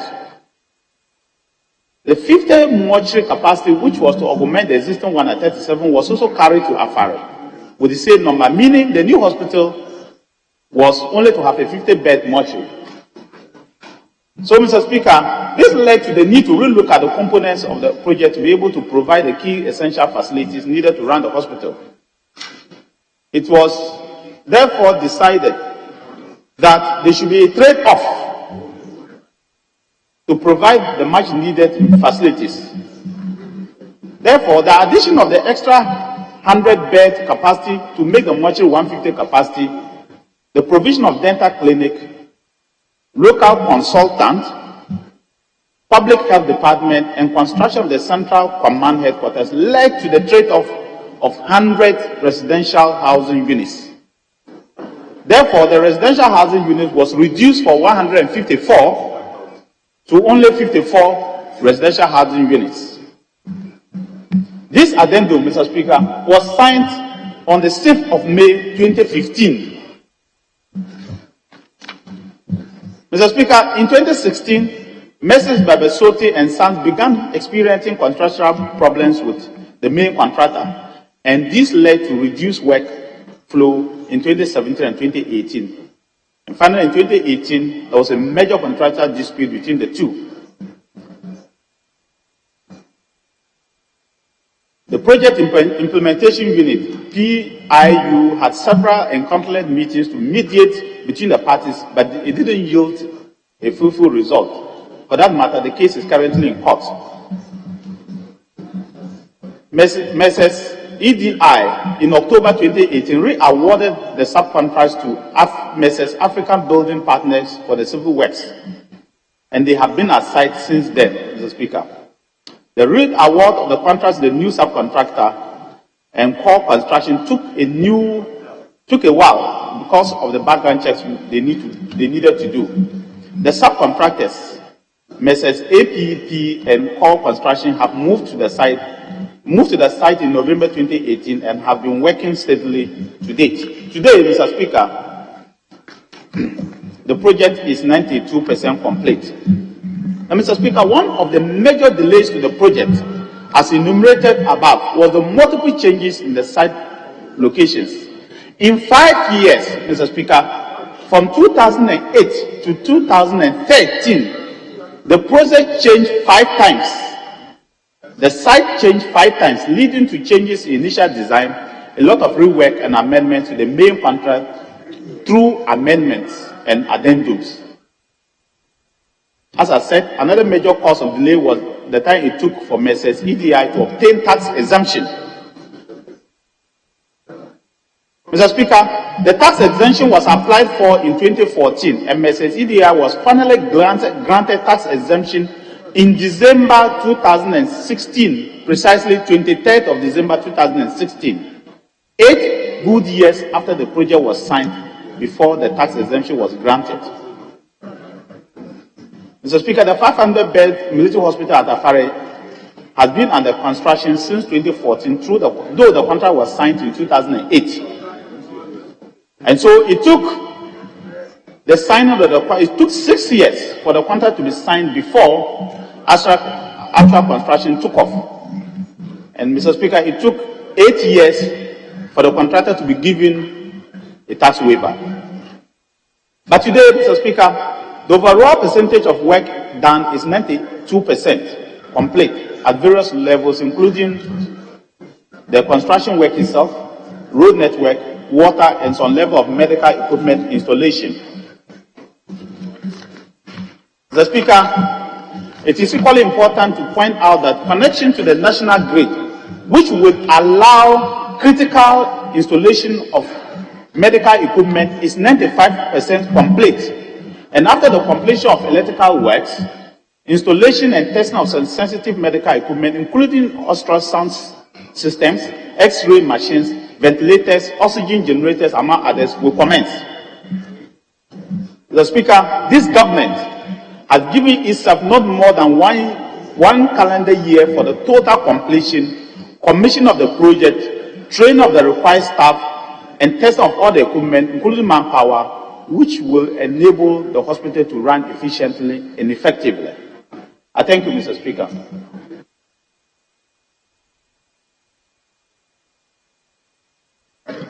Yes. Honourable Member, any follow-up question? Thank you, Mr. Speaker. Mr. Speaker, I would like to further ask the Minister what accounted for the multiple change to the project site locations. Thank you, Mr. Speaker. Yes, Honourable Minister, what accounted for the multiple change of location? I want to know from the Minister what accounted for the multiple change to the project site locations. Thank you. Mr. Speaker, the records at the Ministry of Defense show that the new government, upon assuming power in 2018, decided that they will move, 2009, decided that they will move the project to the northern region, Tamale, to be precise, instead of Kumasi, Sofolai. Mr. Speaker, after 1 year, the government decided again to move the project, this time to 37 military hospital. records show that there was a heated debate in Parliament here about the movement of the hospital when the Member of Parliament for Ngobiaja South asked about it. And for that matter, it triggered the movement of this hospital back to Ashanti region and precisely to Sofo land, only to realize that Sofo land has no more got enough land. And for that matter, they needed to move it to the new site, Afari. So the movement was government decision then, but things changed along the line when the members of parliament from the area decided to oppose it. And so it had to move back to Kumasi. And Mr. Speaker, that's where the hospital is being moved. But it was a singular decision by the government then to move it from the original site to northern region, back to 37 and back to Kumasi. And it took, that accounted for the hospital to delay for 6 good years. So from 2008, when it was signed, the construction actually started in 2004, purely due to the fact that government was not certain the exact site where they wanted this hospital to be built. I thank you, Mr. Speaker. Yes. Thank you, Mr. Speaker. Mr. Speaker, I would like to ask the Minister the terms of the contract. When did the contract commence?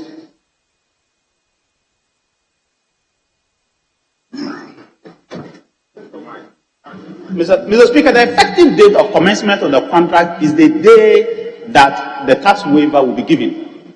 And that means that though the contract was signed in 2008, construction started in 2014, once the tax waiver was given in 2016, 8 years down the line, the effective date for the start of the contract was December 23rd, 2016. So that is the actual date that this contract, by the terms of the contract itself, is started. Thank you, Mr. Speaker. Yes, your last follow-up question, Benny.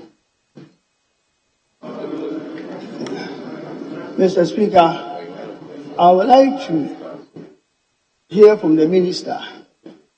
In his submission, he said that there is a contractual dispute between Babisoti and the EDI, that's Irreject the Invest. And I think it's still in court. And they've re-awarded the contract. May I know whether it wouldn't create any legal conflict or issue between Babisoti and Irreject? Thank you. Yes, Honorable Minister. Mr. Speaker, I'm not able to go to issues that are in court, but what I can say is that there is a dispute procedure in the contract itself and as to how to settle it. And that's what it follows. Once they were not able to understand themselves for 8 good months, and that delayed the project for 8 months, no work was done for 8 months, the contractor decided that he needed to deliver the project. And for that matter, he took the risk to award the project to another contractor to be able to deliver the project in good time for the government. But whatever they are doing in court, that's between the contractor and his subcontractors. What we, the people of Ghana, want is the project. And that is what the contractor will deliver to us between now and the next 1 year. Mr. Speaker, thank you. Yes. Speaker, I wouldn't want to vary the earlier agreement on this matter, but considering that this is a public interest matter, and considering the answer that the defense minister gave, Mr. Speaker, the position of the law is that every contract is governed by the terms of the contract. So his position that even though the contract was signed 6 years earlier, the effective date of commencement would have been 8 years earlier, but the effective date of commencement would have been the day that the waiver was granted by Parliament. With all due respect to him, cannot be correct. I just wonder.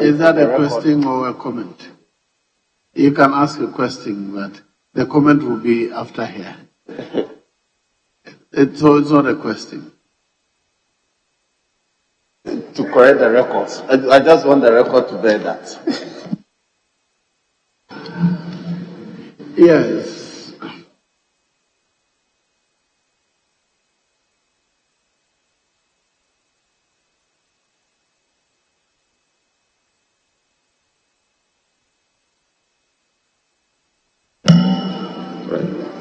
Thank you, Mr. Speaker, for the opportunity to ask a follow-up question. I want to thank the Minister of Defense for such an elaborate answer, very historic, very windy. Yes, Honorable Leader, what's up? Kindly switch off, please. Mr. Speaker, I believe the Right Honorable Speaker gave the indication that given the number of questions that we have today, the questions will be limited to only the members who have asked the questions. After they've asked the question, they come with the supplementary questions, and then we end it and move to, because we still have so many of them outstanding. So we agree that the conclave that will not allow this. The Speaker has also spoken to us. Very well. Yeah, Leader. Mr. Speaker, I think that you were also at conclave before the decision was taken. But when the answer provided by the minister, it's generating debate, or a member feels that it's factually incorrect. Mr. Speaker, the member has the opportunity, should be given the opportunity to also ask further questions. Thank you. Other members, I've been reminded about what we agreed at the conclave. Let's go by it. So, Honorable Minister for Defense, thank you for attending upon the House to answer this question. You're discharged. Now we'll go to the main questions, and the first one is in the name of the Honorable Member for Edra-Seche Dumase, Mr. Mohammed Bawa Brahma. Question number 250 is for Minister of Agri. You have been discharged, Honorable. Now, Honorable Minister of Agri, you may return to the hot seat.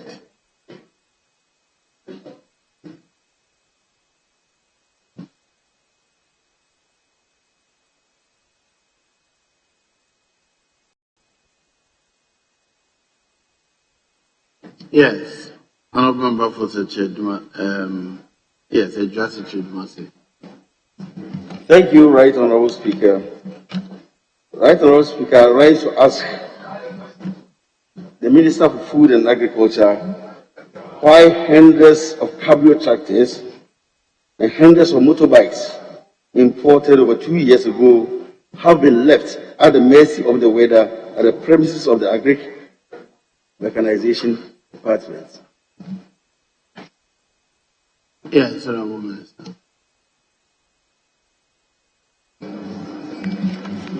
Thank you, Mr. Speaker. As part of efforts by the Ministry of Food and Agriculture to improve access to mechanized services through the mechanization model of PFJ, a range of tractors and handheld equipment were imported from Czech Republic under a €10 million facility from the Exim Bank in 2019-2020. The equipment are on sale to interested farmers at a government subsidized rate of 40% with a specified terms of sale of outright purchase. In total, 220 cabrio compact tractors were imported by the ministry. Mr. Speaker, so far only 10 of the 220 tractors had been purchased by interested farmers, leaving a total of 210 cabrio tractors. The slow patronage of the tractors thus far is due to the policy of outright payment governing the sale of the facilities. The strict enforcement of the policy by the ministry is because of a high rate of default in the payments of tractors by beneficiaries under a high purchase policy in the past. The ministry has now identified rice farmer groups in the valleys of several forest regions, and we are arranging to distribute the cabrio tractors to them on credit instead of to individual farmers. Mr. Speaker, on the question of motorbikes, the ministry currently has only 7 motorbikes in stock out of a total of 3,000 which were procured. So, Speaker, the motorbikes were procured under the Modernizing Agriculture in Ghana, sponsored by the Canadian government. The procurement constitutes part of government strategy to enhance extension service delivery to farmers and other stakeholders in the region.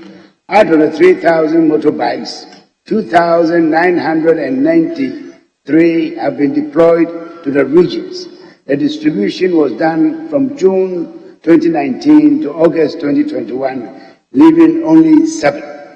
The remaining 7 motorbikes will be distributed to the national directorates to facilitate work. It is expected that the distribution will be completed by the end of the year. Mr. Speaker, in conclusion, I wish to assure the August House that the tractors and accessories at the Agricultural Engineering Services Directorate are being well cared for and have not been left in cold at the mercy of the weather, as indicated in the question under consideration. Thank you, Mr. Speaker. Yes, Honorable. Thank you, Mr. Speaker. Mr. Speaker, I would like to ask the Honorable Minister, how much is a unit cost of the cabrio tractor? Yes, Honorable Minister. Mr. Speaker, I will have to get back on that because the question did not include prices. It was claiming that the facilities have been left in the weather and in the open. And we are saying that they were distributed as quickly as we could when we received them into our yard. So the question of price didn't come in, but I can find out and let you know. Thank you. Yes. Mr. Speaker, I would like to I would like to ask the Minister for Agri whether if we had imported the standard tractors that we all know in this country, whether we would have made very good use of the 10 million euro facility than importing these cabrio tractors, importing 220 and only 10 being bought for 2 years now. Honorable Member, your question was why it has been left at the mercy of the weather.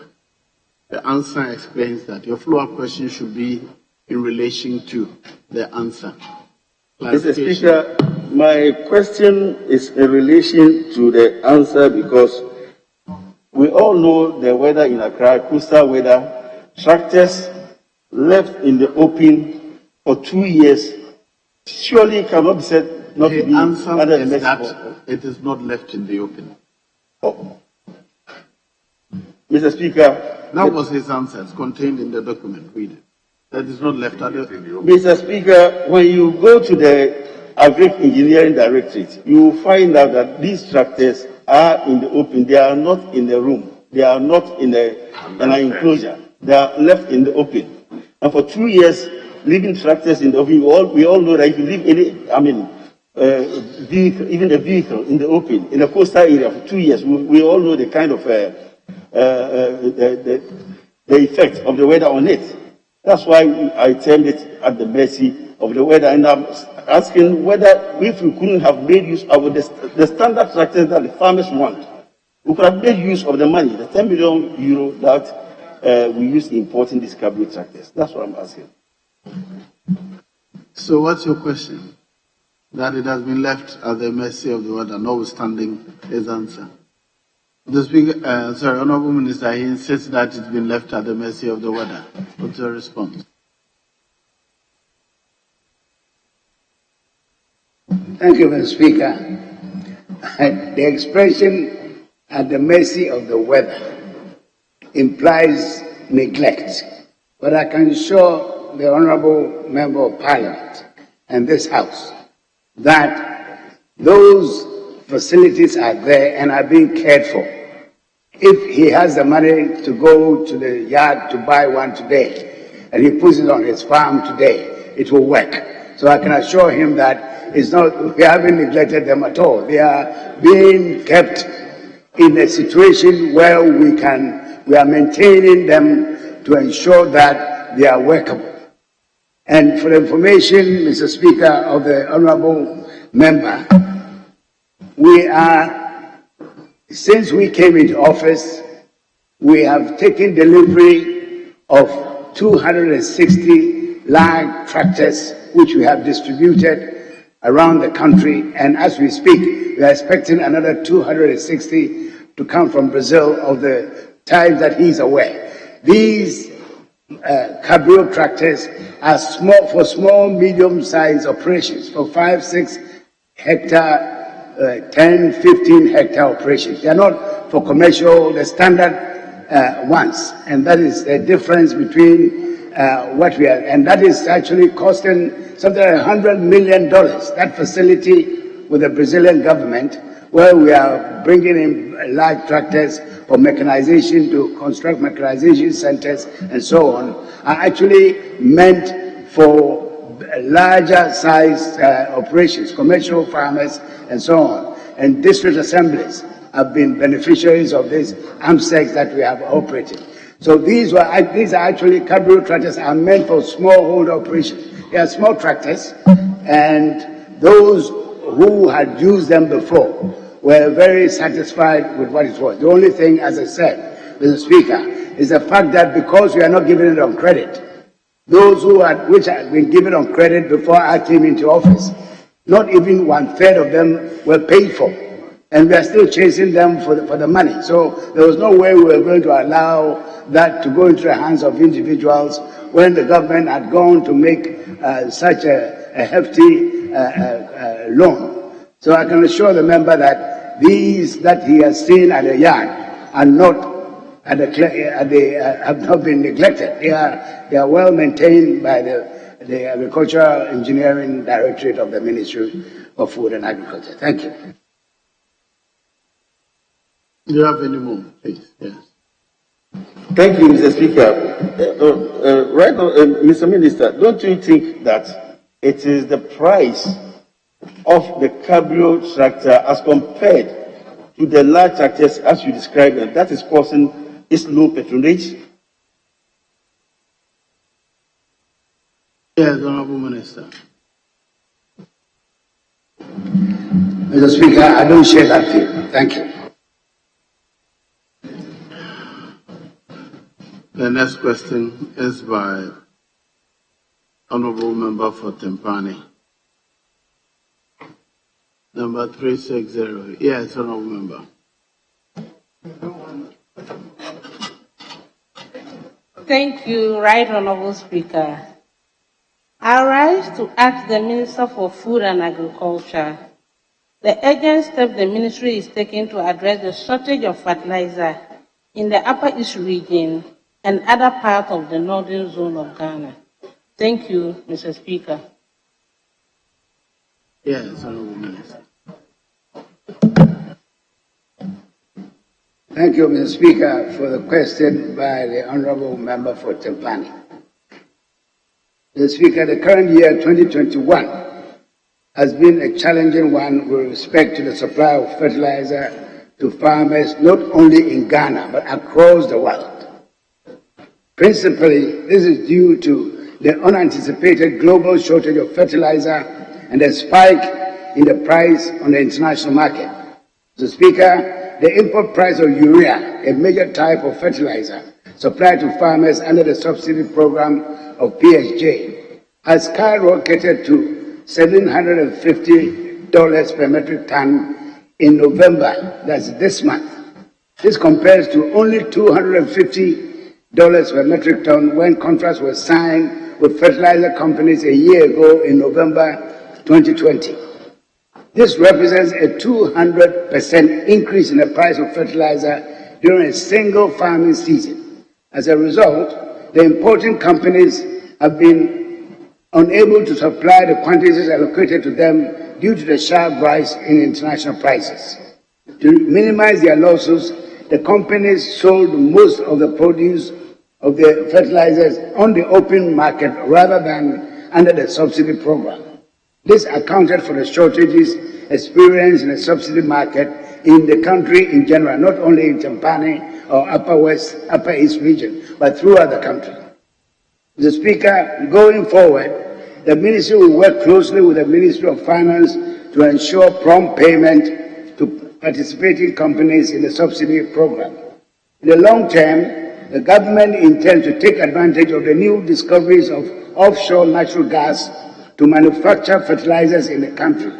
Since 2018, talks have been ongoing between my ministry and selected foreign companies to invest in a multi-billion-dollar fertilizer manufacturing plant at Domoro in the Western region. Thank you, Mr. Speaker.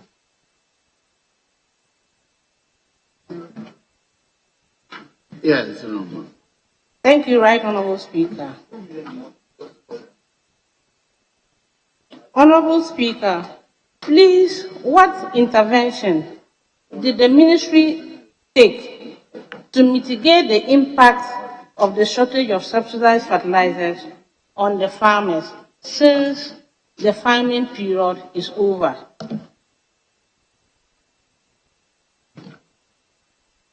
Yes, Honorable Minister.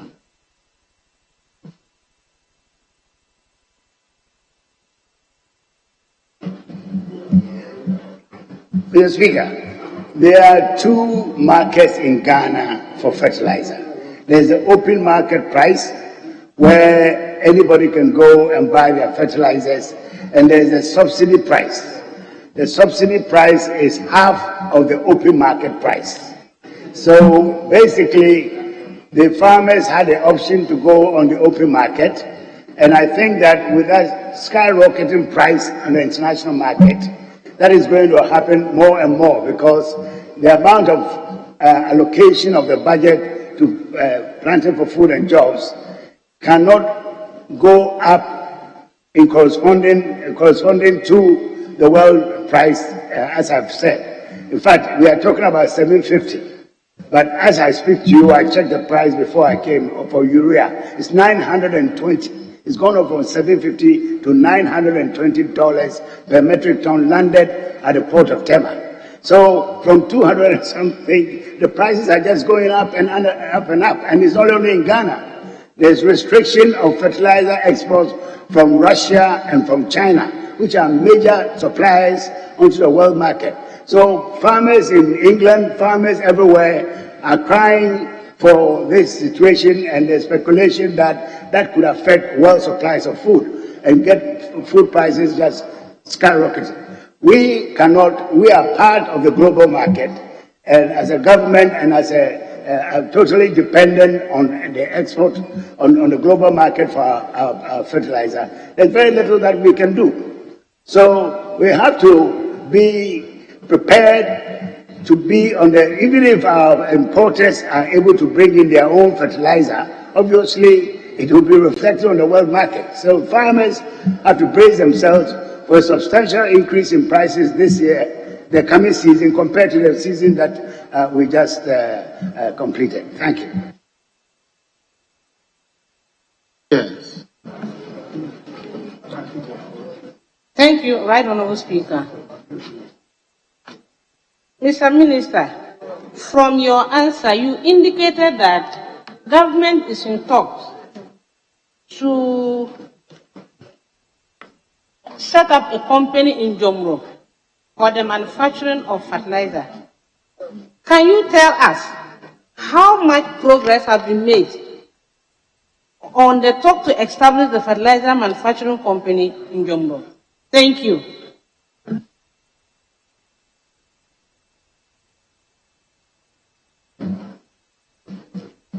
The Speaker, the member for Tempani is very insistent, and I'll have to go back in history. The first head of state to visit Ghana when the President Akufo-Addo swore into office was the King of Morocco. And Morocco is one of the biggest manufacturers of fertilizer in the world. So as part of the package which was signed between the government of Ghana and the government of Morocco, was for Morocco to assist us to establish a fertilizer manufacturing plant. We've had discussions since I've been in office. This is my fifth year. I've been to Morocco 3 times. My officials have been there many times. They have been here many times. So there's a lot of discussion going on.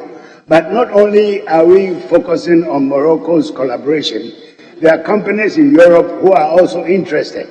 The Speaker, you shouldn't forget, investment in manufacturing fertilizer plant costs billions of dollars. So it's taking us a while, but in the meantime, we are preparing. We've got a site in Jomoro mapped out for us as part of the hub, the energy hub that this government is building up. And the discussions are well advanced, and we are hoping that in the meantime, we are discovering more and more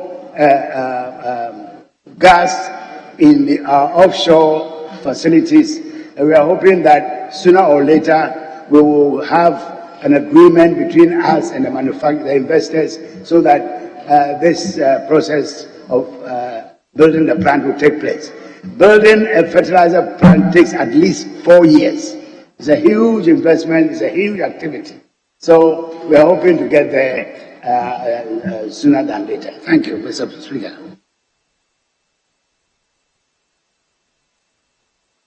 Very well.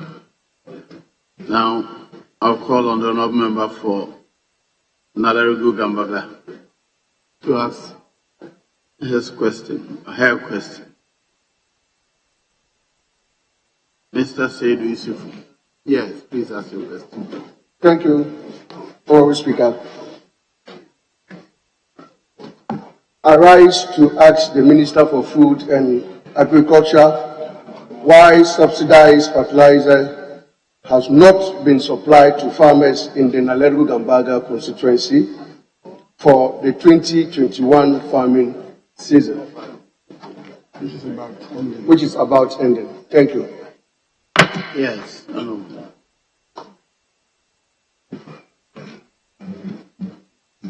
Mr. Speaker, the impression being created by this question that subsidized fertilizer was not supplied to the Nalerigu Gambaga constituency in the current 2021 season cannot be substantiated with the facts on the ground.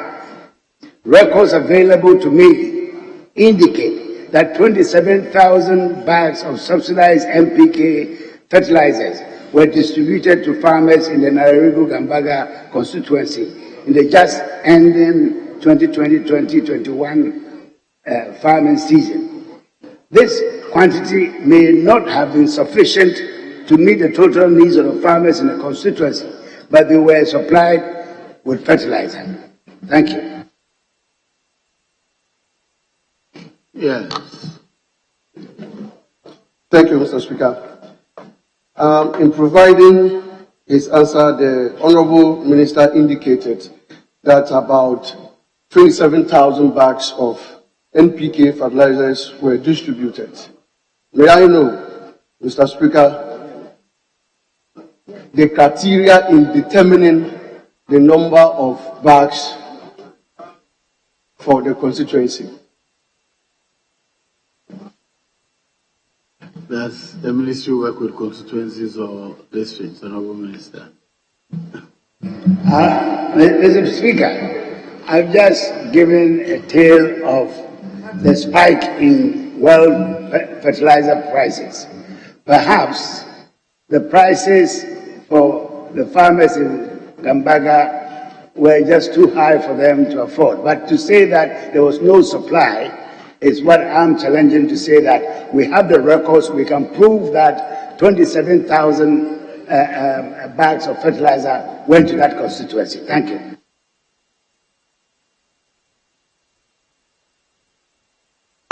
Sorry. Mr. Speaker, he again indicated that the fertilizers supplied may not have been sufficient to meet the demand of the people in the Naleru-Gambada constituency. What measures is he putting in place to ensure that in the coming season or farming season, we don't face shortages? Because the Naleru-Gambada constituency has over 75,000 population per the Electoral Commission's records. Only in your records, 27,000 was supplied, which is inadequate, woefully inadequate. What measures do you have going forward to ensure that the people are served?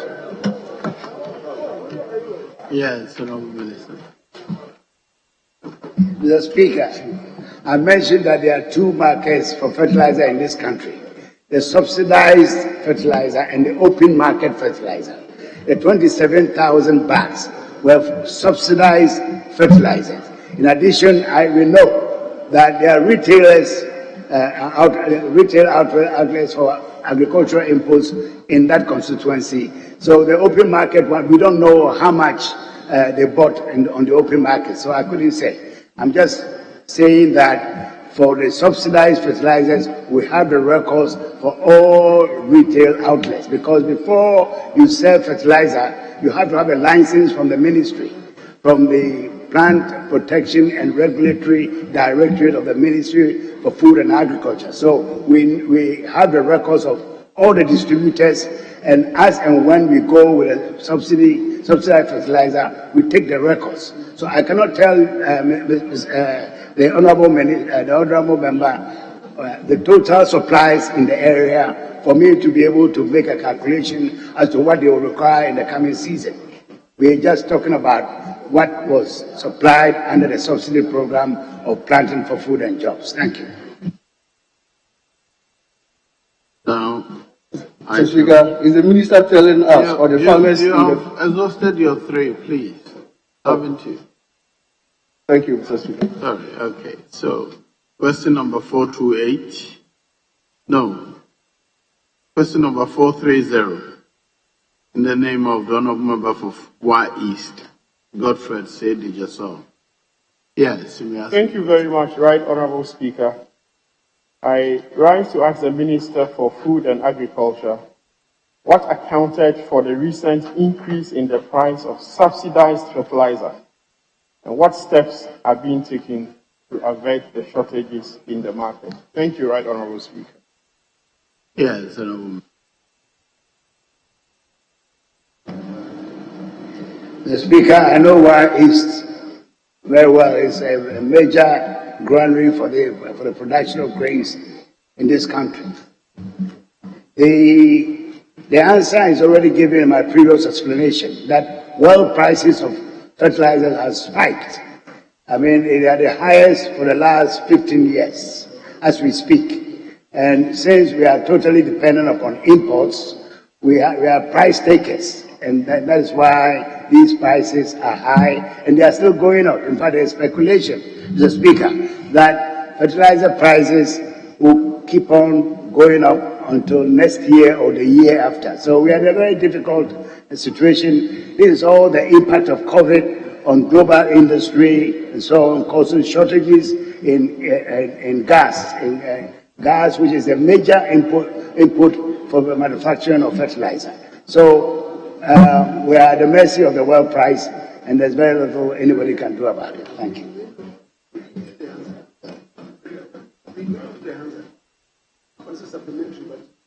Oh, it's not supplementary. Oh, sorry, I thought it was. Sorry, Mr. Speaker, I apologize to you in the House. Mr. Speaker, for the 2020-2021 cropping season under the Planting for Food and Jobs campaign, the ministry engaged 71 fertilizer companies to supply farmers across the country. A sharp increase in the world prices occurred between the time of signing contracts in November 2020 and deliveries in May-June 2021. This caused a shortage of fertilizer in the country, amongst other factors.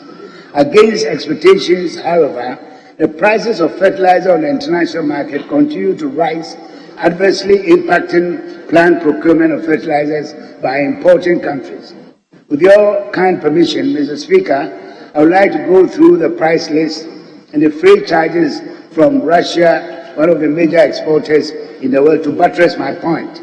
And I provided two tables.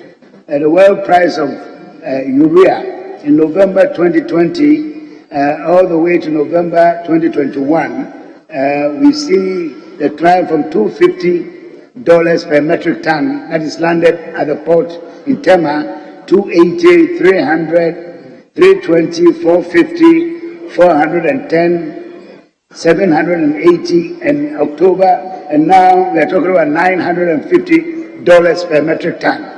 And if you take the freight has gone on from January, it was only $40 per metric ton. It's climbed to $76 per metric ton. So if you put the freight and the price together, you see where we stand in this situation. Thank you. Yes, Ravna. Thank you very much, Right Honorable Speaker. And Minister, thank you for your elaborate response. I just want to find out, in earlier answers to a similar question, you mentioned, and you were also quoted in the Daily Graphic in July this year, about challenges with release of funds from the Finance Ministry to pay suppliers. How is the status now? Will that be a factor any longer?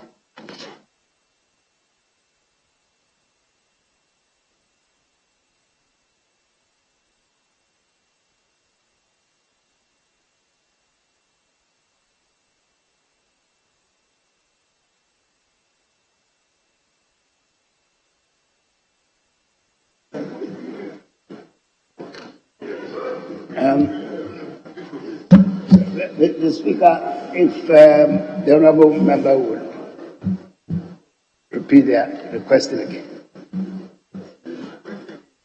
Thank you, Right Honorable Speaker. I was just trying to find out, the Minister has given reasons why the shortages and price hikes. And I was referring to his earlier response, which added, among other factors, the delays in release of funds to be able to pay suppliers. So I was just wondering whether that is no more a factor in the equation. Thank you, Mr. Speaker. Yes, it is no longer the case because at the time there was some indebtedness owed to the suppliers of fertilizer whilst prices were going up, but that was settled. So since then, prices have been going up. I mean, we are talking about the situation in July when this issue came up. The price then was $450.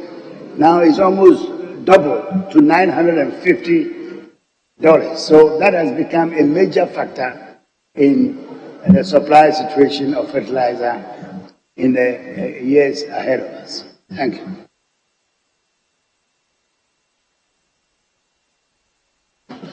Thank you, Right Honorable Speaker. Right Honorable Speaker, my question was specific.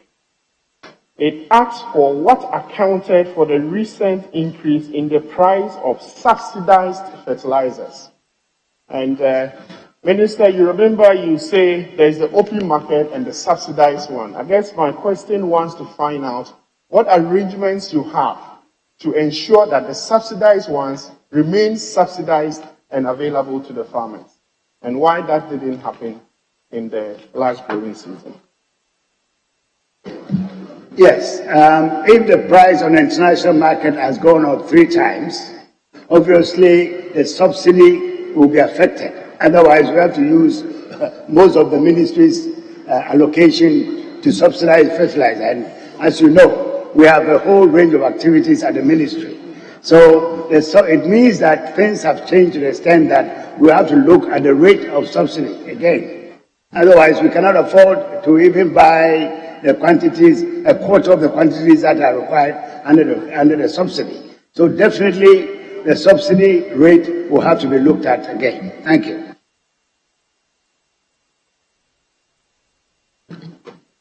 Yes, the last one. Thank you for the final opportunity. Right Honorable Speaker, did the subsidy rate change in the last farming season for this year?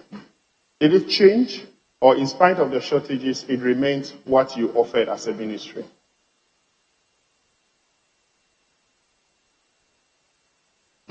The subsidy changed because the rate that we calculate the subsidy is linked to the world market. So if it's 50% at 250, it cannot stay at 250 when the price has trebled on the international market. So definitely the price, the subsidy, the rate of subsidy changed. Thank you. Question number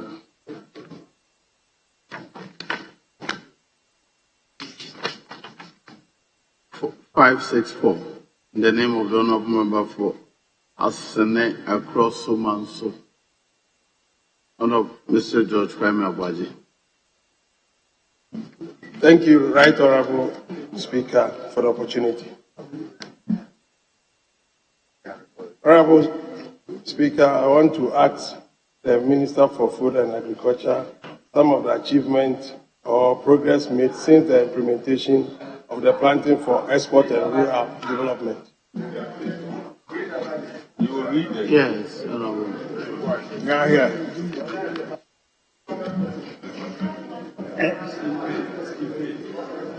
Thank you, Mr. Speaker. Mr. Speaker, Planting for Export and Rural Development, PED, program is a market-oriented, rural-based agricultural value chain intervention driven mainly by the private sector. The program is designed to diversify the Ghanaian export portfolio and accelerate rural development. 7 crops are being promoted under the program. These are coffee, coconut, rubber, oil palm, cashew, mango, and shea. Mr. Speaker, following the launch of the PED program in April 2019, after feasibility studies were undertaken in 2018, approximately 29.4 million certified planting materials for coffee, coconut, rubber, oil palm, cashew, mango, and shea have been supplied to 220,257 smallholder farmers and 35 commercial farmers under the PED Diversified Integrated Project. The beneficiaries of the seedlings are located in 115 districts across the 16 regions of this country. Mr. Speaker, with the introduction of the PED program, a new chapter has been opened to unlock the huge potential of the Ghana tree crop sector. Our goal is to develop each of the crops to the level of cocoa, Ghana's leading export crop, which rakes in over $2 billion revenue export earnings annually. Mr. Speaker, at full implementation, the PED program would easily show off revenue from the tree crop sector by over $14 billion each year, with each tree crop estimated to raise at least $2 billion, equivalent to what cocoa is earning now.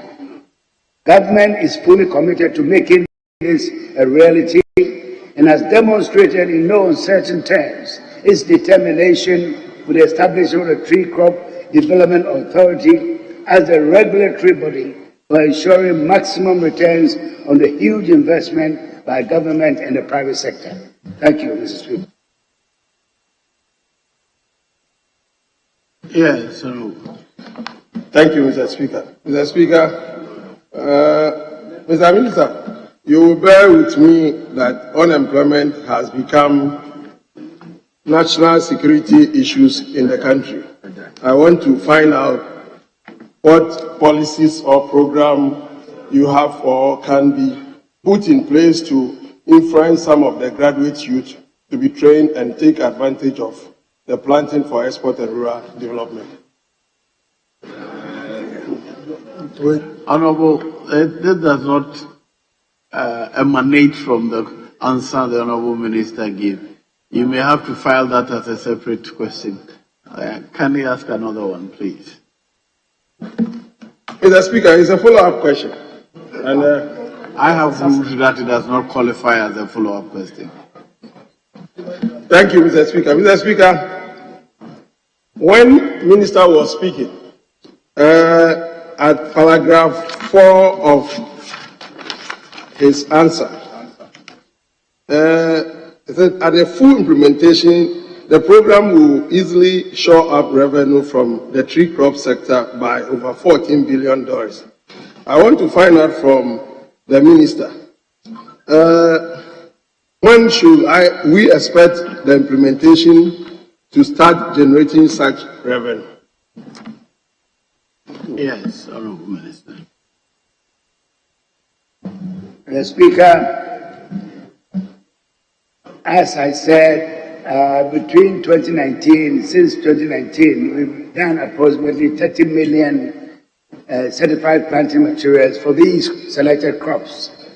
We should be reaching hundreds of millions of plantings for about 5 years, 6 years before we see these kinds of revenues.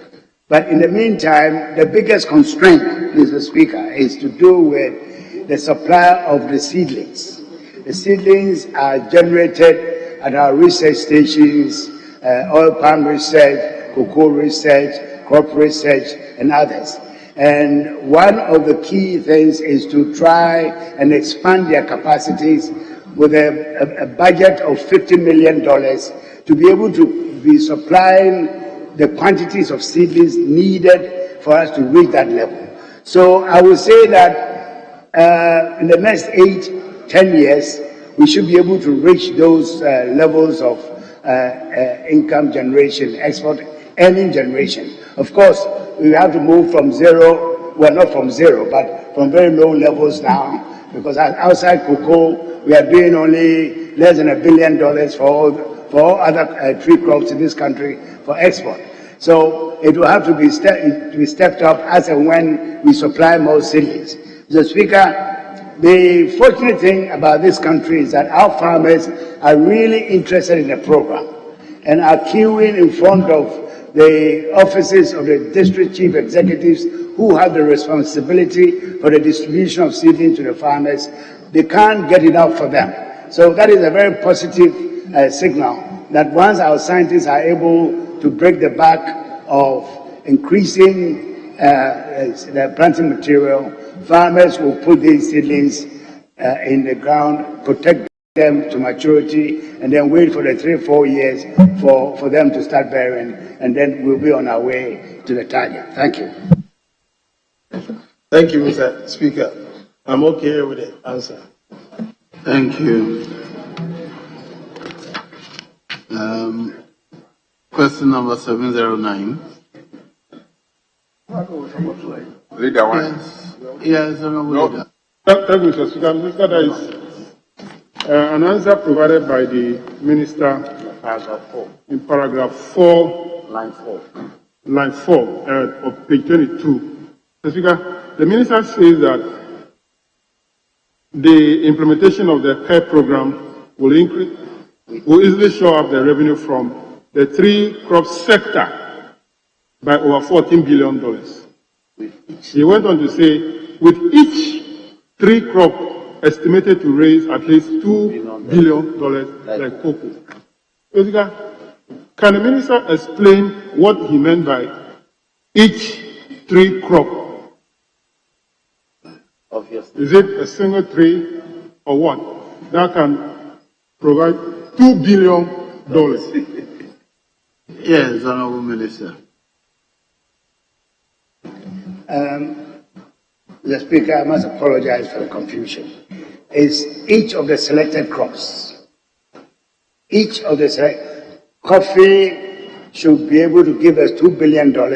Rubber exports should be able to give us $2 billion, and so on. Oil palm should be able to give us $2. That's the target. So together is a $14 billion. Thank you. Very well. Question number 709. In the name of the Honorable Member for Ishaiso, Dr. Stephen Amwa. Thank you, Mr. Speaker. Mr. Speaker, I rise on behalf of the Honorable Member for Ishaiso, Dr. Stephen Amwa, to ask the Minister for Food and Agriculture the status of the progress of the program for export and rural development launched by the President in 2019. Very well. I'm checking. Yes, Honorable Minister.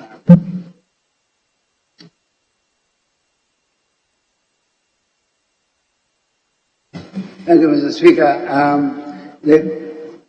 The question has a correction to make. I have a correction. It's not program for export and rural development. It's planting for export and rural development. So that is something that has to be corrected.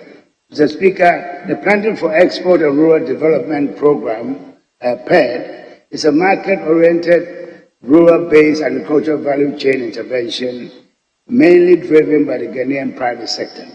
The program seeks to diversify the Ghanaian export portfolio and accelerate rural development. Mr. Speaker, following the launch of PED in April 2019 by the President of the Republic, Nana Addo Dankwa Akufo-Addo, and the feasibility conducted in 2018, approximately 29.4 million certified planting materials of the selected crops have been supplied to 220,257 smallholder farmers and 35 commercial farmers under PED.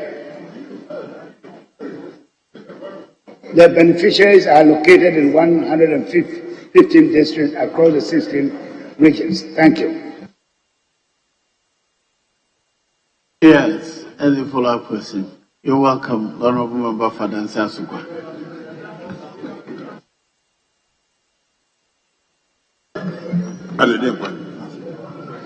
Right, Honorable Speaker.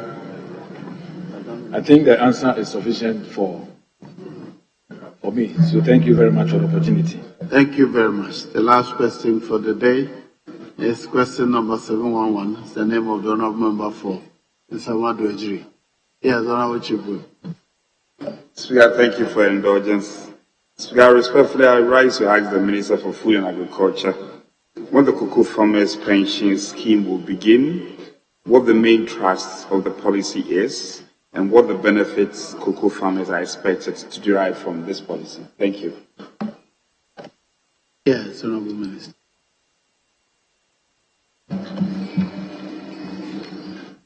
Mr. Speaker, the promulgation of the Ghana Cocoa Board Act 1984 PNDC Law 81 marked the inception of the Cocoa Farmers Pension Scheme in Ghana. Section 26(1) of the law enjoins that the board shall, within 1 year after coming into force of this act, establish a contributory insurance scheme for cocoa, coffee, and shea farmers within the framework of the Social Security Scheme. So, Speaker, the Cocoa Farmers Pension Scheme started on the 1st of October 2021, that's last month, on a pilot basis with 2,800 registered farmers in the new Edubiasi Cocoa District of the Ashanti region.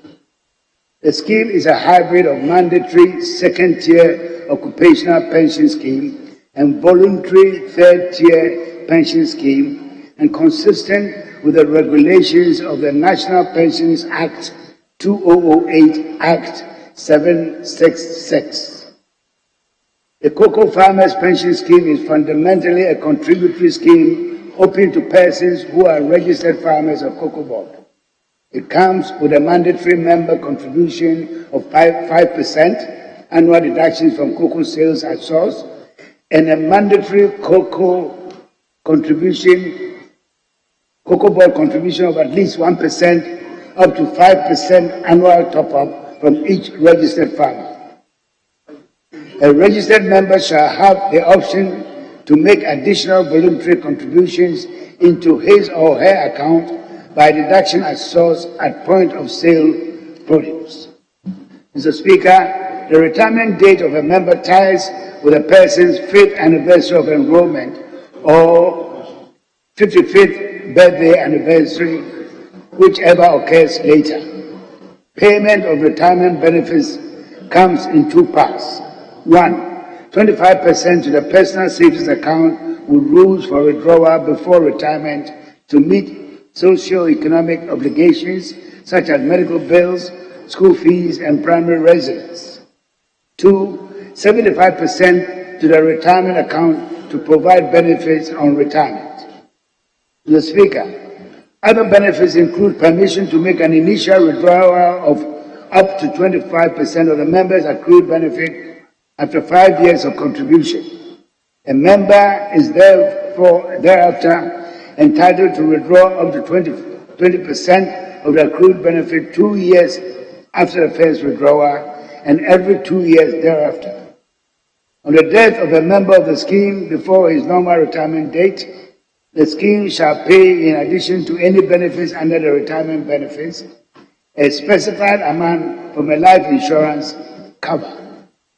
Mr. Speaker, the scheme is being regulated under the National Pensions Regulatory Authority, NPRA, and subject to the National Pensions Act 2008, Act 766, and its amendment. Thank you, Mr. Speaker. Yes, Speaker, I have no follow-up questions. Thank you. I have no follow-up questions. Thank you very much, Honorable Minister for Agric, for attending upon the House to answer these very many questions for the day. You're hereby discharged.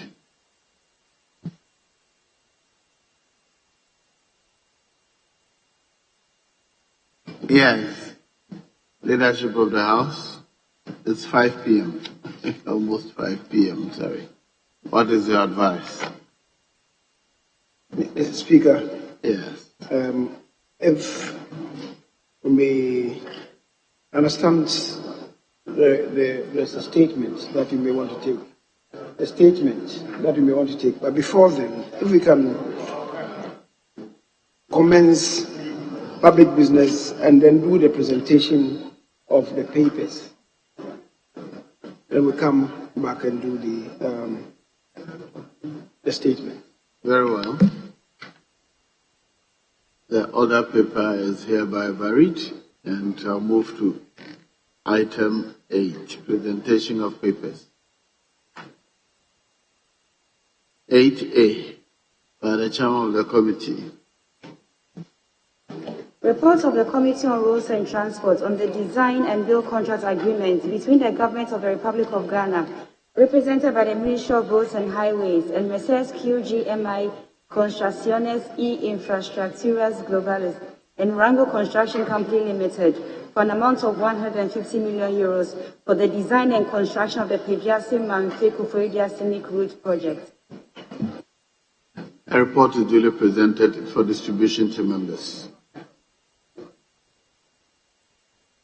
Item 8B, by the chairman of the committee.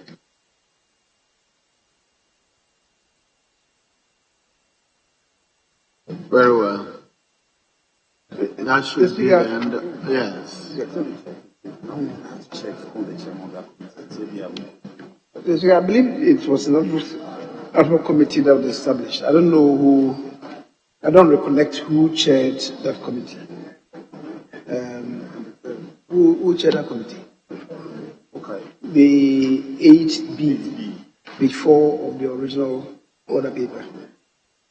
The chairman of the committee that was established to investigate the military, I should think it's military civilian brutality in war, not military civil brutality. I don't know who chaired that committee. We are yet to set the committee. We didn't set up the committee. No, that's to compose. No. Very well. Let's turn it down. Very well. Let's turn it down, and then we'll do for the other people addendum. The other people addendum. I don't have any other people addendum, please.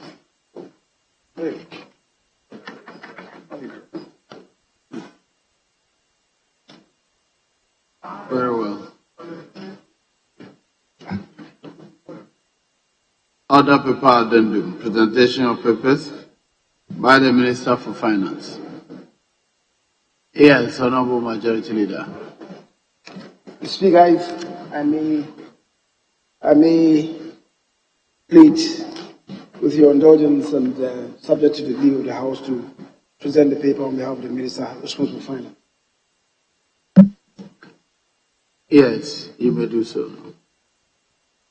Amended and restated self-covered and down payment export credit facility agreement amongst the government of the Republic of Ghana, represented by the Ministry of Finance as borrower and ING Bank, a branch of ING Diva AG, as original lender, arranger, ECA agent, coordinator, and social loan coordinator, BNP Paribas Fortis, SA/NV, as original lender, arranger, and social loan coordinator, and ING Bank NV as agent, for an amount of 176,536,952 euros, including Swiss Export Risk Insurance Agency insurance premium for the construction of 9 state-of-the-art technical and vocational training institutes in Ghana, Phase 2.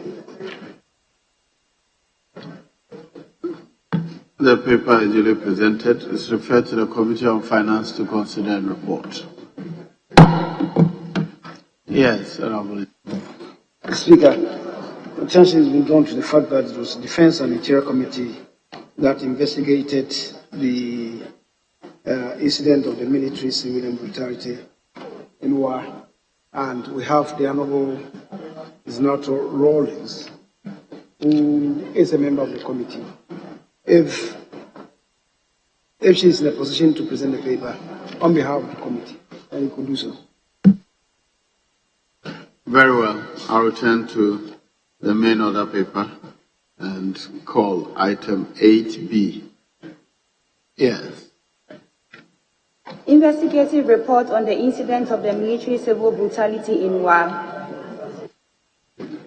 The report is duly presented for distribution to members.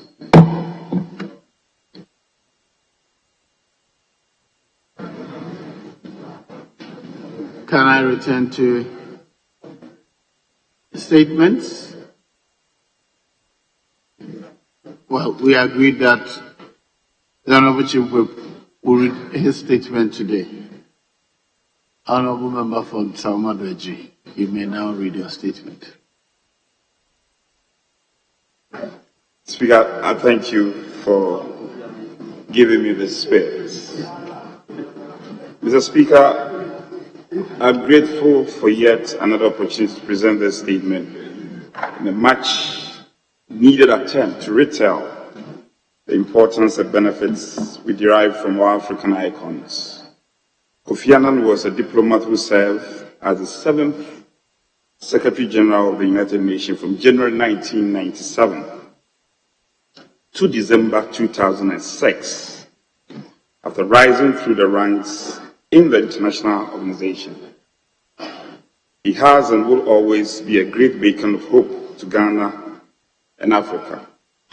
His activism was a driving force in implementing and developing the concept of responsibility to protect, the R2P, an international principle that carefully incorporates contemporary ideologies necessitated by the new age of international relations.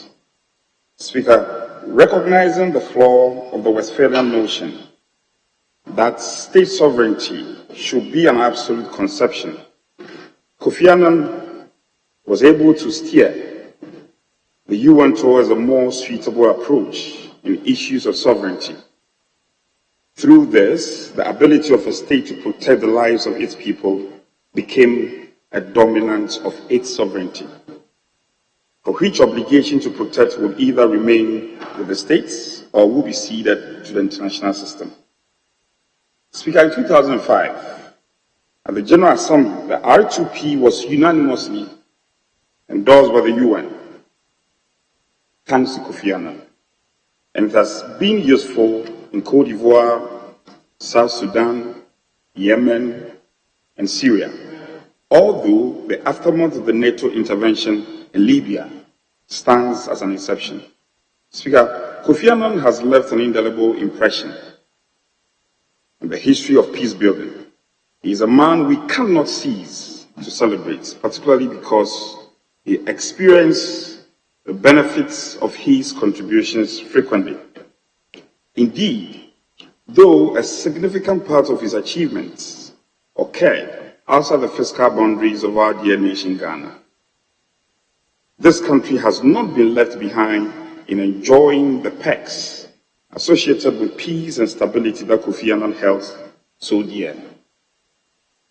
Speaker, I find it necessary to clarify the motive behind this recognition given to Kofi Annan, partly because we do not want to be biased as Ghanaians in recounting the event in his lifetime, but more so because we are very certain the elements of his character that we did wish to instill in the generations after him, to give hope to all who aspire to positively impact society in the manner that he did, and do it even better.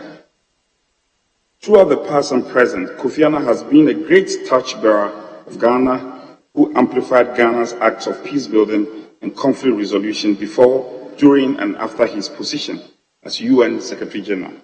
Speaker, I also find that one of the thematic principles which guided his operation, especially during his tenure as UN Secretary General, was drawn from an old saying that reads, in quotes, "You cannot direct the winds, but you can direct the sails," unquote. And he quoted this at the dialogue held at the Lin Kui Yang School of Peace Policy, Public Policy in 2012. Adopting the principle, Kofi Annan did not give room for the development of an impasse in the strive for world peace, and he encouraged others to adopt same. Speaker, Ghana has for many decades been actively involved in global issues since independence, and our commitments and contributions to international institutions speaks to this assertion. In the same vein, Ghana's leading role in the promotion of Pan-Africanism since the time of Kwame Nkrumah has placed a spotlight on the country in international affairs. It cannot be termed as a surprise that Kofi Annan was also a strong advocate for such endeavors. Kofi Annan was a noble man who believed in conflict resolution, peace building, and intervention as a means to curb global crisis. This was a card Kwame Nkrumah used to help amass support from African states. This is to say that development, peace, and stability should not be the selfish interests of a state, but such one to which all states should collectively participate to enjoy perpetual peace. Speaker, for many who followed closely the development of the United Nations in peace building, coupled with the leadership of Kofi Annan, there is an agreement that those achievements did not come easily. This gives credence to the kind of acclamation attributed to the UN and Kofi Annan, justifying the award of the Nobel Peace Prize in 2001. In his memoir, Kofi Annan reflected on his roles at the UN on the Rwanda genocide in 1994. Although he was not Secretary General at the time, this was one of the significant events that dented the UN's peacekeeping reputation. Kofi Annan reported on how he lobbied for 100 governments and made personal calls to others to assist with the passage of the Security Council Resolution 918, where page 2 of the resolution sought to enable the UN dispatch about 5,500 troops to the country. Subsequently, the 1999 independent investigation into what had happened categorically concluded that the UN had failed to prevent and stop the genocide in Rwanda. As Secretary General, during the investigation, Kofi Annan most importantly accepted responsibility for the turn of events and poised himself to ensure the prevention and reoccurrence of such a dreadful event. He sought to do this by reforming the UN to be mandated and equipped for the kind of forceful action needed to prevent a genocide. And his words, he said, and I quote, "I realized after the genocide that there was more that I could and should have done to sound the alarm and rally support. This painful memory, along with that of Bosnia, Herzegovina, has influenced much of my thinking and many of my actions as Secretary General," unquote. His support and validation of responsibility to protect the R2P was key act which one could say Kofi Annan had at heart. The R2P was an interventionist protocol out of which a clarion call for peace and conflict resolution is made to help protect war and conflict-prone regions, principally to protect the people of the state. Speaker, Kofi Annan did not only advocate for peace in these times of conflict, but supported and spearheaded many humanitarian initiatives, including the establishment of 2 intergovernmental bodies, the Peace Building Commission, the popular PBC, and the Human Rights Council for the United Nations in 2005.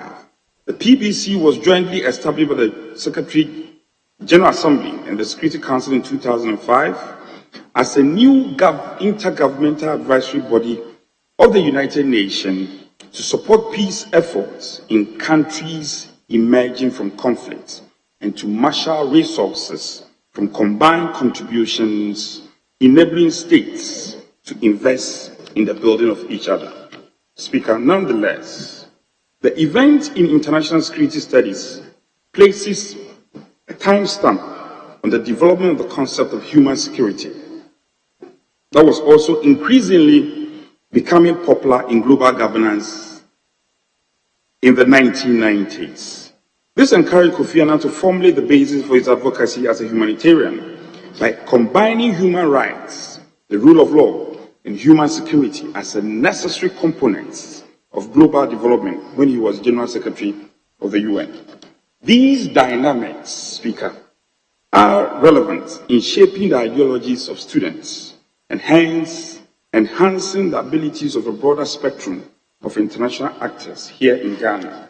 Speaker, this call to institute such a relevant activity, supported by the far-reaching legacy of Kofi Annan, and to support the case for such a proposal, I wish to throw light on the material legacy attributed to him, especially during his service as Secretary General of the UN. Kofi Annan submitted the first ever comprehensive report by Secretary General of the topic Prevention of Armed Conflict in 2001, geared towards addressing the root cause of conflict and proactively positioning the UN for conflict prevention rather than reaction.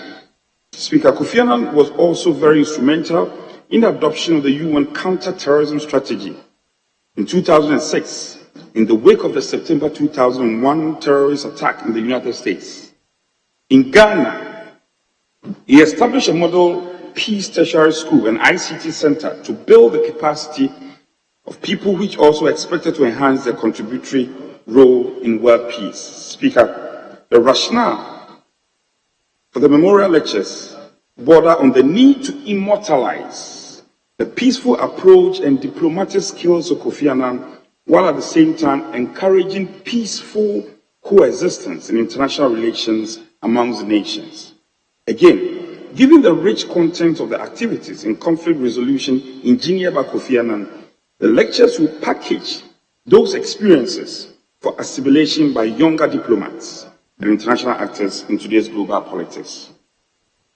Furthermore, the identification of such distinct elements which make up the peace model of Kofi Annan are being proposed to be incorporated into the annual lectures, and they are fashioned in Kofi Annan's inherent traits, i.e., see a possibility where one may not be apparent. Directly involve yourself in peace negotiations to mediate and bring about amicable compromises while taking responsibility for one's own role in working towards world peace and stability.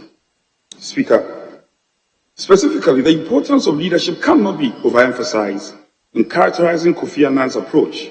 It is also apparent that Kofi Annan's peace model recognizes the fact that institutions are made up of people, and whichever systems or practices have come out as a result of the operation of an institution, a group of institutions still sees the possibility of change to be dependent on decisions of the people. This is also why Kofi Annan held a style of directly interacting with heads of states to bring about peaceful resolutions as opposed to interacting with the institutions they find themselves in. These are some of the elements of his peace model that creates the distinction and resulted in success.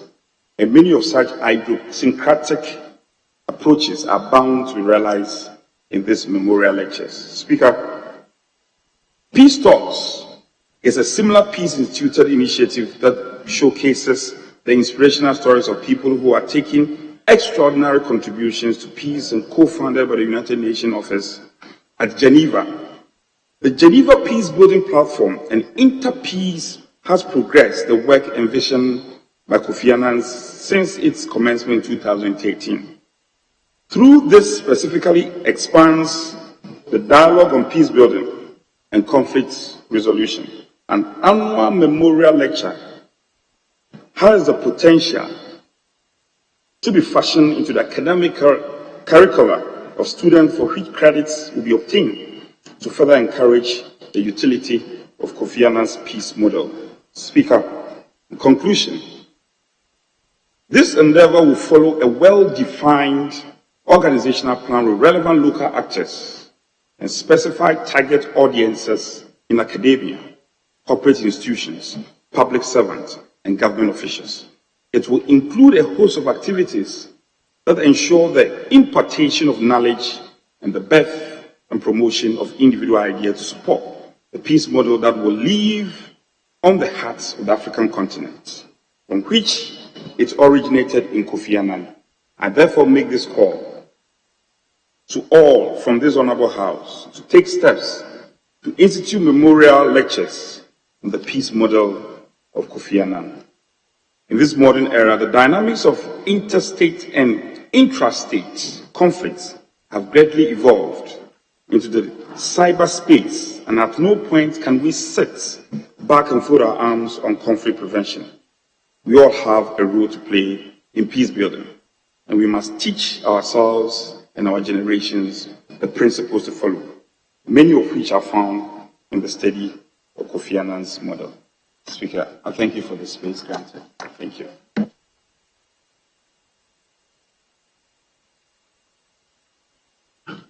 Honorable Member for, I'm always trying to find the another constituency name. Yes, Honorable Member for. Clotekole. I should learn Guy a little more. Yes, please. Mr. Speaker, you are one of my tenants. This is my constituency, so you have to know the name. You're one of my tenants. You're in the constituency, so you must memorize the name, Mr. Speaker. Oh, which of my houses?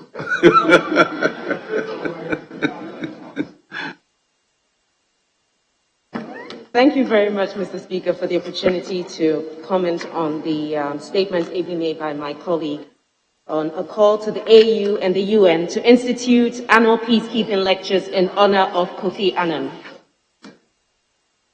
Mr. Speaker, Kofi Annan can trace his lineage to a couple of royal houses in Ghana, including Asanteman and Akwemufie.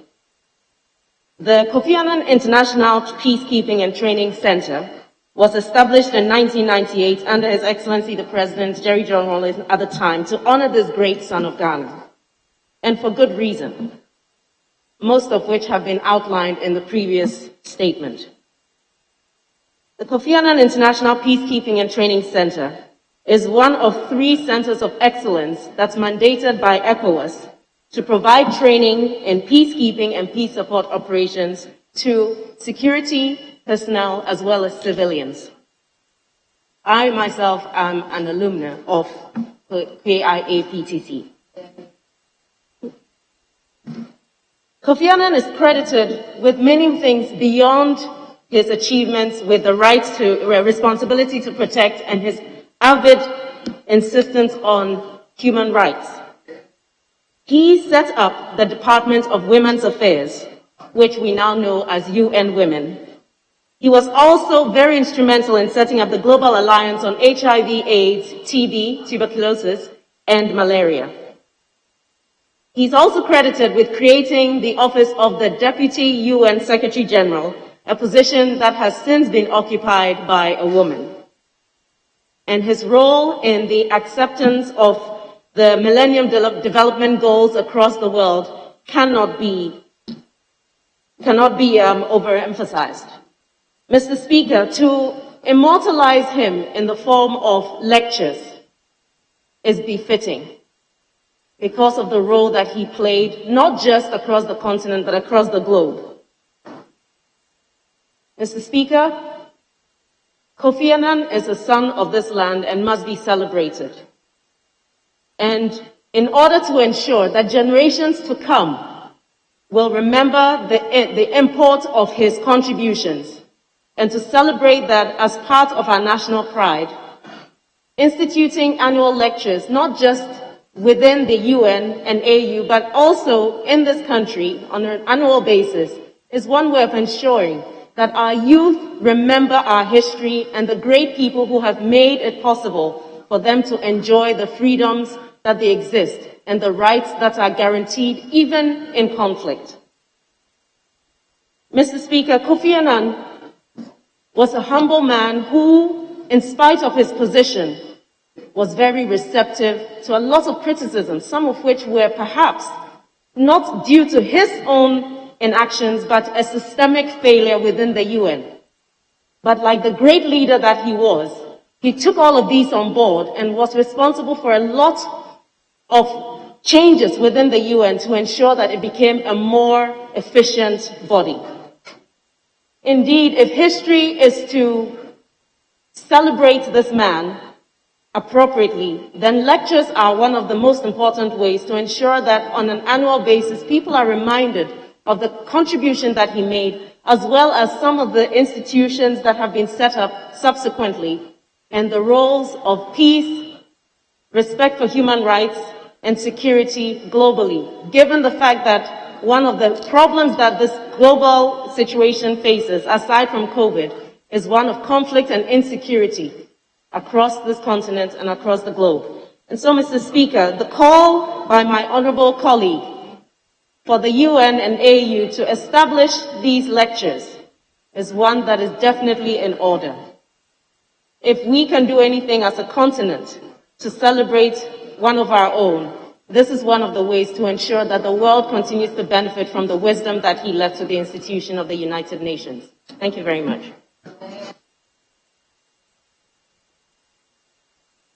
I'll admit one each more, and then yes, Honorable Dr. Nyako. Right, Honorable Speaker, I am grateful for this opportunity to comment on the statement made by the honorable and hardworking majority Chieffield. A call to the AU and the UN to institute annual peacekeeping lectures in honor of Bosumuru Kofi Annan. Mr. Speaker, Kofi Annan, one of the greatest the world has produced. And luckily, he was born on the 8th of April, 1938 in Kumasi. He rose to occupy one of the most prestigious positions in the world. Mr. Speaker,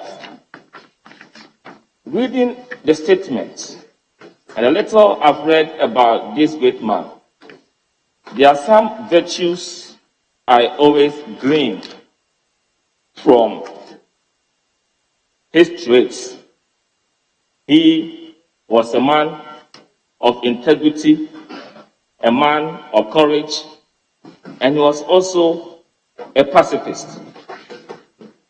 Mr. Speaker, apart from his contribution when he was appointed as the Secretary General of the United Nations in 1997, the reforms he brought to the organization in terms of the bureaucratic realignment and changes, the support he brought and his advocacy, especially regarding HIV/AIDS in Africa. I remember, because of his courage, in the year 2003, when the United States led the invasion in Iraq, he was so bold and he spoke against that.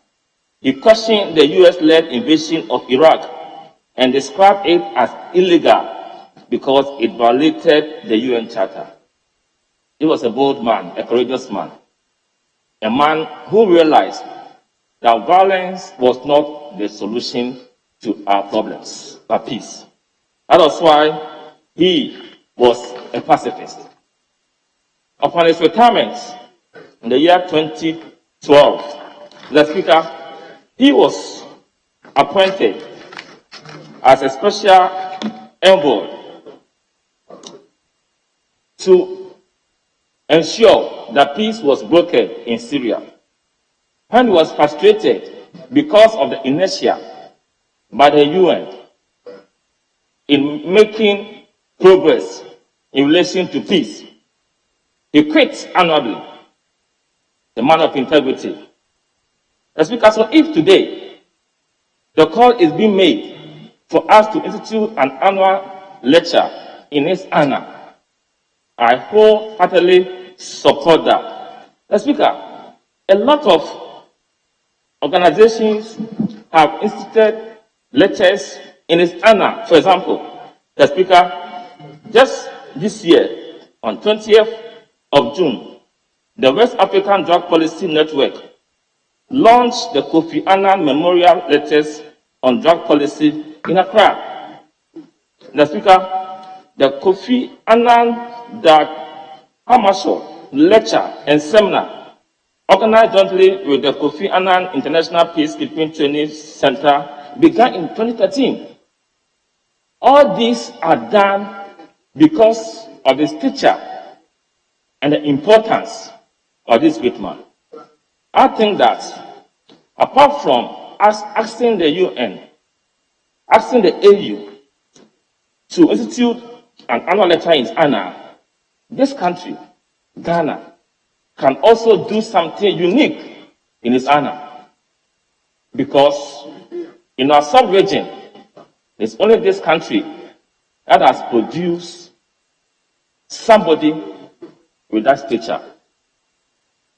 The Speaker, I wouldn't want to belabor the point, but what I want to say in conclusion is that this year on the 26th of June, the Kofi Annan Award for Innovation in Africa was announced.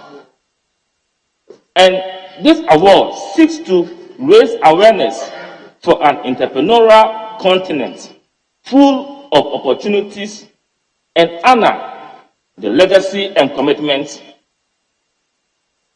of the youth to a more just and equitable world. Mr. Speaker, if you listen critically to the budget statement and economic policy of yesterday, you realize that the focus of the budget was geared towards entrepreneurial development.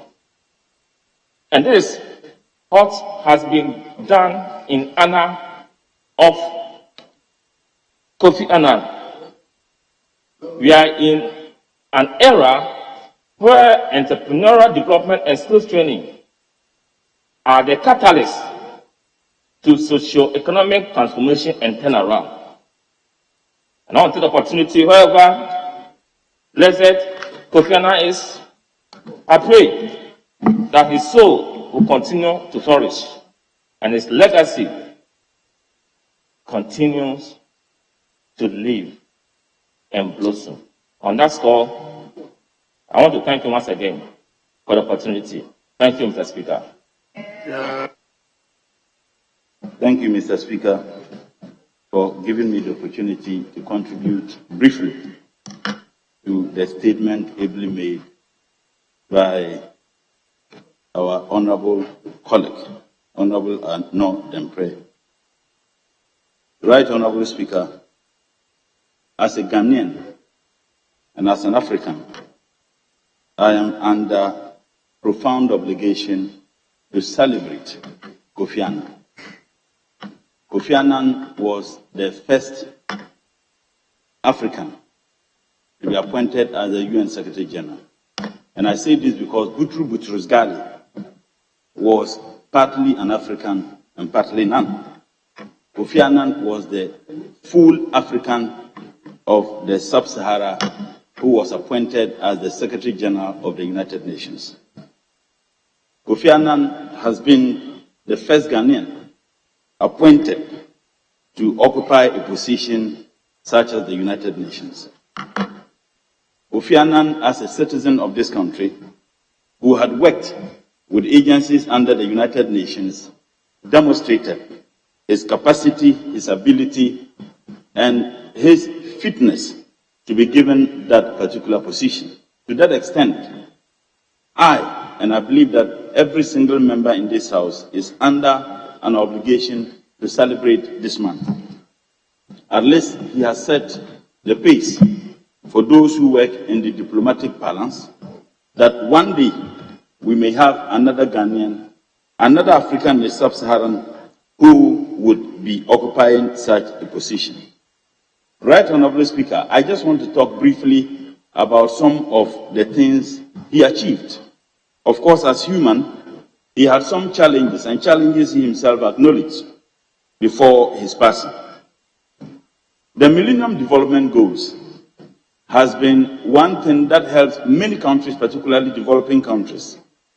And it helps in the area of health, in the area of education, and many other areas. But for Millennium Development Goals, many African countries, particularly Ghana, would have had a lot of challenge trying to bridge the gap between the haves and the have-not in the area of education and health.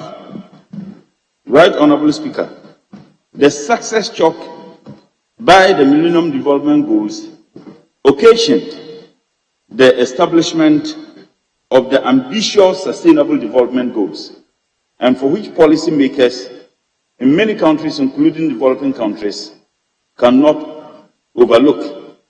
That policies that are formulated for the purposes of improving the living conditions of our people, to a very large extent, the guidelines or parameters set by these ambitious goals have been a factor in the kind of policies we formulate. Right Honorable Speaker, human rights. The UN Human Rights Council was also established under Mr. Kofi Annan. It is important also to state that the International Criminal Court indeed was also established. If for nothing at all, it serves as check on political tyrants or leaders of the global community who may want to use their privileged position to kill, to maim, to deny people basic needs as human beings.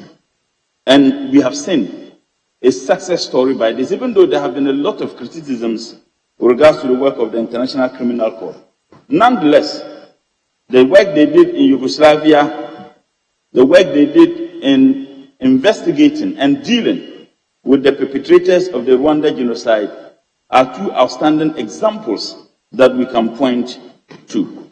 Right Honorable Speaker, Mr. Kofi Annan demonstrated his might and his strength and his ability to withstand pressure even from the almighty United States of America.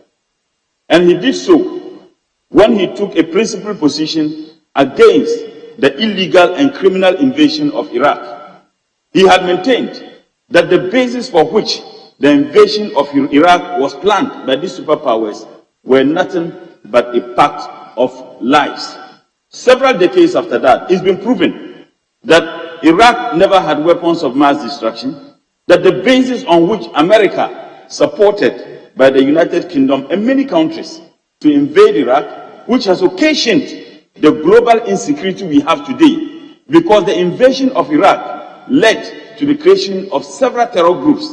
Mention can be made of Al-Qaeda, and mention can be made of ISIS, who maimed, who killed in the name of religion, have something to do with the illegal and criminal invasion of Iraq. At the time when many world leaders didn't see the need to stand up to the tyrannic position of the United States of America, Mr. Kofi Annan did so at the expense of his re-election. We all know that even his re-election for his second term was a challenge because these global superpowers were against him because he took a strong position.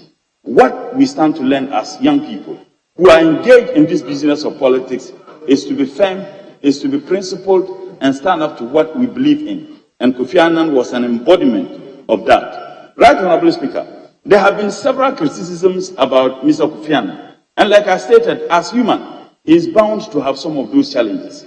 Pointers have always been made with regards to the massacre in Rwanda and Srebrenica.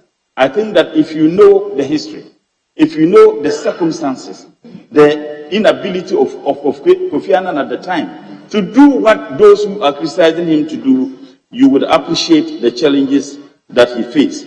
With these few words, Right Honorable Speaker, I congratulate the maker of the statement, and I urge all of us that we need to take time to read more about the man Kofi Annan. Thank you, Mr. Speaker.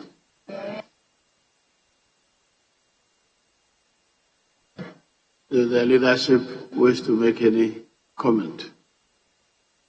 Leader, I'm done. I'm only waiting on the leadership. If the leadership wish to make a comment, otherwise I'm bringing a closure. Then I'll yield to speak to Dr. Maf.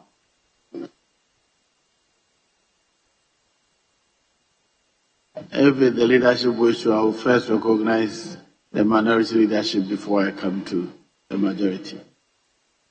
Yes, Honorable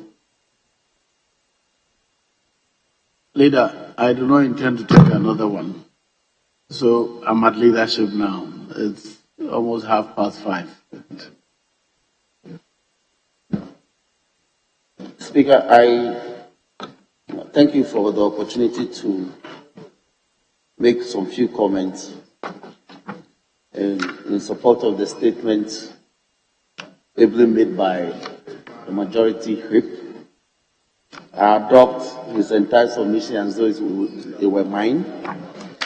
And I want to particularly base my further submission on his paragraph 4 of the statement, where essentially he made this statement attributable to the Honorable Kofi Annan.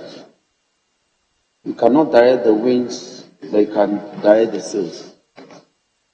Yes, indeed, we do not have control on some developments, but we can actually manage and survive when they occur. Mr. Speaker, there's really the need for us to institute this annual lecture, like the Honorable Dr. Zanote said, not only within the UN cycles, but back here at home. It will cement his place further in history, like the maker of the statement said. It will also serve as an annual source of refreshment of everyone interested in the key thematic areas that contribute to upholding peace in our country and elsewhere, and also offer the opportunity for us to peer review the threats that we face and the essence of maintaining peace against them. Mr. Speaker, I had the opportunity to attend an African network of parliamentarians on defense and interior seminar in Abuja recently. I did so in the company of the Honorable Majority Whip. And the threat that we face from the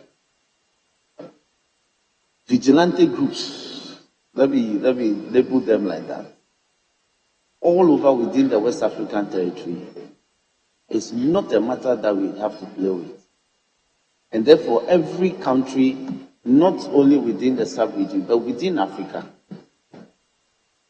is being called upon to actually spend to maintain the peace. And how do we do that? It is by holding such annual lectures, to drumming down the essence of holding the peace, maintaining same, keeping cohesion of nations together. And so the opportunity for us to do so, if that will be done in the name of our noble son, that is a good call. And let me also add that we have to do this to immortalize statesmen like Honorable Kofi Annan, but such other great statesmen like the late His Excellency Flight Lieutenant General Ronnie's memorial we just observed the week before now. So such national figures will have to be, by way of instituting such annual events in their names. The roles that they played in holding the nation together, ensuring that peace prevailed, so the nation can thrive into prosperity, will have to be told every year. And so, Mr. Speaker, with these few words, I am in full support of the call. And I want to conclude by quoting the words of John Keats in his poem, Ode on a Grecian End, where he said, "It is by your own deeds are we deified. It is by your own deeds are you mythologized." So today, Kofi Annan is being deified, is being mythologized by the deeds he undertook during his lifetime. I thank you for the opportunity. Yes. Thank you, Right Honorable Speaker, and to thank the maker of the statement, and also to join the call to take steps to institute a Kofi Annan Memorial Lecture. Mr. Speaker, let me start by saying that Kofi Annan was not only a Ghanaian, but he was a father figure for Mother Ghana, hailing from Kumasi and having studied throughout his life on international relations, joining the United Nations in 1962. And for 35 years of service to the United Nations, he finally assumed the office of the Secretary General of the United Nations. I have been a student of security. I studied security, terrorism, and counter-terrorism in Murdoch University in Australia. And majority of the teaching and majority of the tutorials come from the teachings and to more or less research coming from Kofi Annan. One time he said, and I quote, that we are not only responsible for our security, but to a larger extent, we are all responsible for our welfare. Implying that if we have a very stable country or a country where we have peace and security, it means that the welfare of its people will actually strive. I think the call couldn't have come a better time than now for us to initiate a memorial lecture in his name. He was a peace breaker. He was a peacemaker.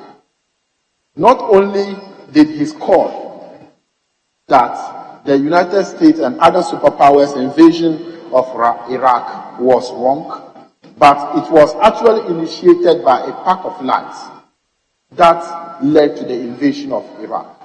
And at the end of the day, what happened aftermath of the Iraq war? People lost their lives, properties were destroyed.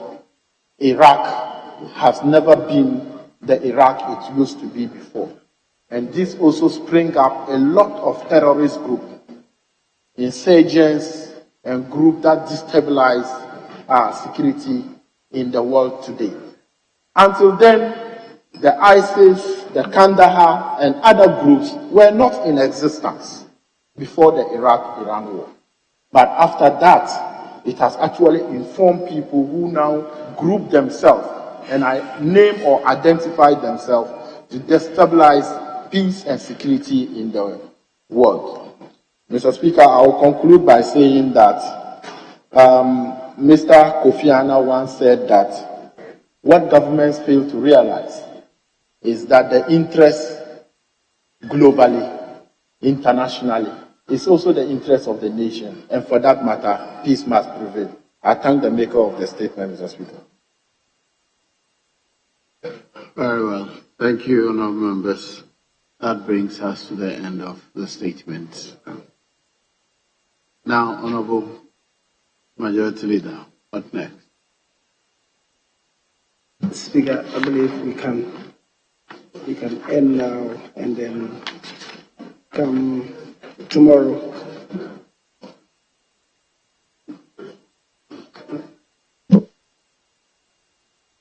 Mr. Speaker, there is a statement, very brief one, about 1.5 pages, by Honorable Suheni on the 60th anniversary of Ghana Secondary School, which was Ghana Secondary School, which was admitted by Mr. Speaker. So, Mr. Speaker, if we can take that one and then limit the contribution to maybe 2-2 or 1-1. Thank you, Mr. Speaker. Yes, Honourable Leader. This was not brought to our attention at the conclave. I'm hearing about it for the first time here. And it's not one of the matters left to me here, Mr. Speaker, but all about by the guidance of the leadership. Mr. Speaker, as you said, I'm not aware of it. However, because it's a commemorative statement, if it's not made today, perhaps it may lose its import. I want to believe that it's a product of that school. And so at least it was the name of his school to be mentioned in the house to register the glory for the school.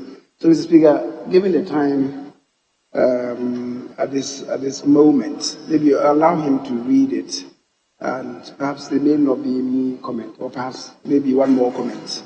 Just one more comment, and then we adjourn. Very well. You may read the statement now. Thank you very much, Right Honourable Speaker, and I thank the leadership of the House for indulging me.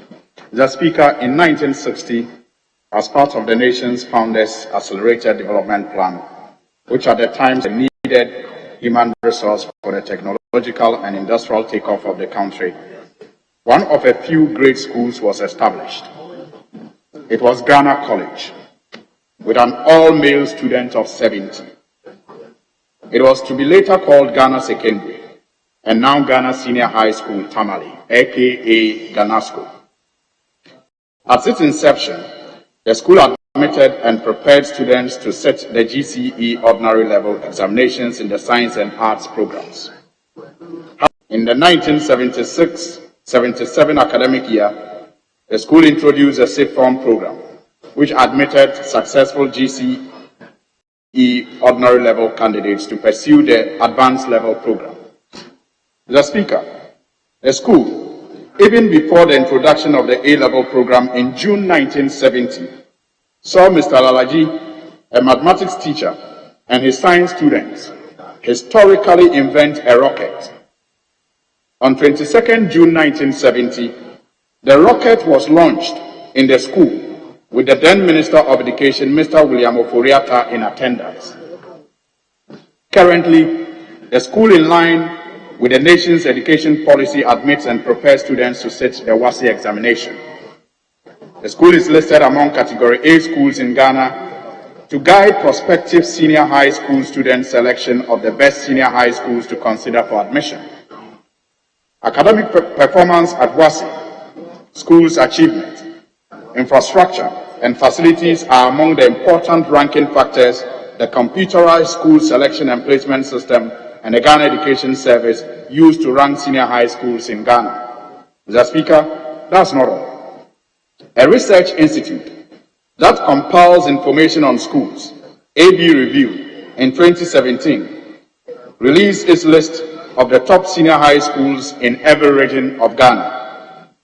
The Research Institute used statistics of students with pass marks from A1 to C6 in the West Africa Secondary School Certificate Examination, WASI, over 5 years, from 2011 to 2015. Mr. Speaker, in the Northern region, Ghanasco came out as the region's most consistent academic performer. The school's average pass rate was put at 68.38%. And if the Right Honourable Speaker Bagbin was here, I would have said with apologies. Some, perhaps including his good self, would have expected the old but not classic Tamale Secondary School to top the list. But indeed, alas, Ghanasco did. It is also listed as one of the best boarding senior high schools in the country. Even with this unfortunate intermittent water shortage, the famous Ghanasco Dam have served every generation of students almost ritually. Apart from being a seeded school in the National Science and Maths quiz in 2019, Masters Ibrahim Abdulaziz and Baba Yusuf Barikumu led the school to the quarter-final stage of the competition. The school several times also emerged as regional champions in the National Commission for Civic Education organized debates with other schools. I am proud, Mr. Speaker, that during my senior years, I was secretary to the school's drama and debating club. Mr. Speaker, the school since its inception boasts of very accomplished staff, motivated students, and a dynamic, diverse alumni. The first headmaster of the school was Mr. Kenneth Luther Pesa, a Jamaican, and Master Abuka Simtahidu from Kwame Damsu in the Brong-Ahafo region of Ghana was the first senior prefect. Mr. Speaker, my predecessor, the late Honorable Abukar Ismani, was among the pioneering students and the first Ghanasco product to be called to the bar as a qualified lawyer in 1972. His Excellency President John Mahama, as he was, and wife Lordina Mahama are among the many accomplished alumni who are serving in different fields and organizations locally and internationally. The late Alhaji B.A. Husseini, Alhaji Amadou Belko, Mr. A.A. Dramani, Mr. Bolina Saka, Madam Mary Asobaire have all at different times served as heads of the school, and together with a dedicated staff and motivated students, contributed to making the school great and its alumni greatest. Mrs. Hajia Amina Musa, the current headmistress, working like never before with the school alumni, is planning and inviting all to the school's week-long 60th anniversary celebration to be climaxed on November 27, 2021. This anniversary celebration is anticipated to connect the stories of the school's past with the school's present reality, to guide the school into its brighter future. It's therefore under the theme Ghanasco at 60, celebrating our achievement, charting our future, quote and unquote. Mr. Speaker, I was liberated to discover myself, Suhini, in Ghanasco. Before then, I was anonymous, even to some of my classmates in basic school. They didn't even know me by face. Though a science student, my performance in class and with the school drama and debating club enrolled as a voluntary team doctor for my house, the great Pesa House, and the school sports team connected me to many colleagues and staff who till today remain my partners in this journey of life. Mr. Speaker, 60 years may be young in the life of an institution, but in the case of Ghanasco Tamale, its achievements, showed in its products all over the world, make it classic. Congratulations to the home of learning, Ghanasco. Congratulations to every alumni living everywhere and working for our mother school and humanity in general with good intention. Congratulations to staff and students. You and we all deserve the honor and glory. Rejoice my soul for being a Ganaskan. I'm most grateful, Mr. Speaker, for indulging me. Thank you.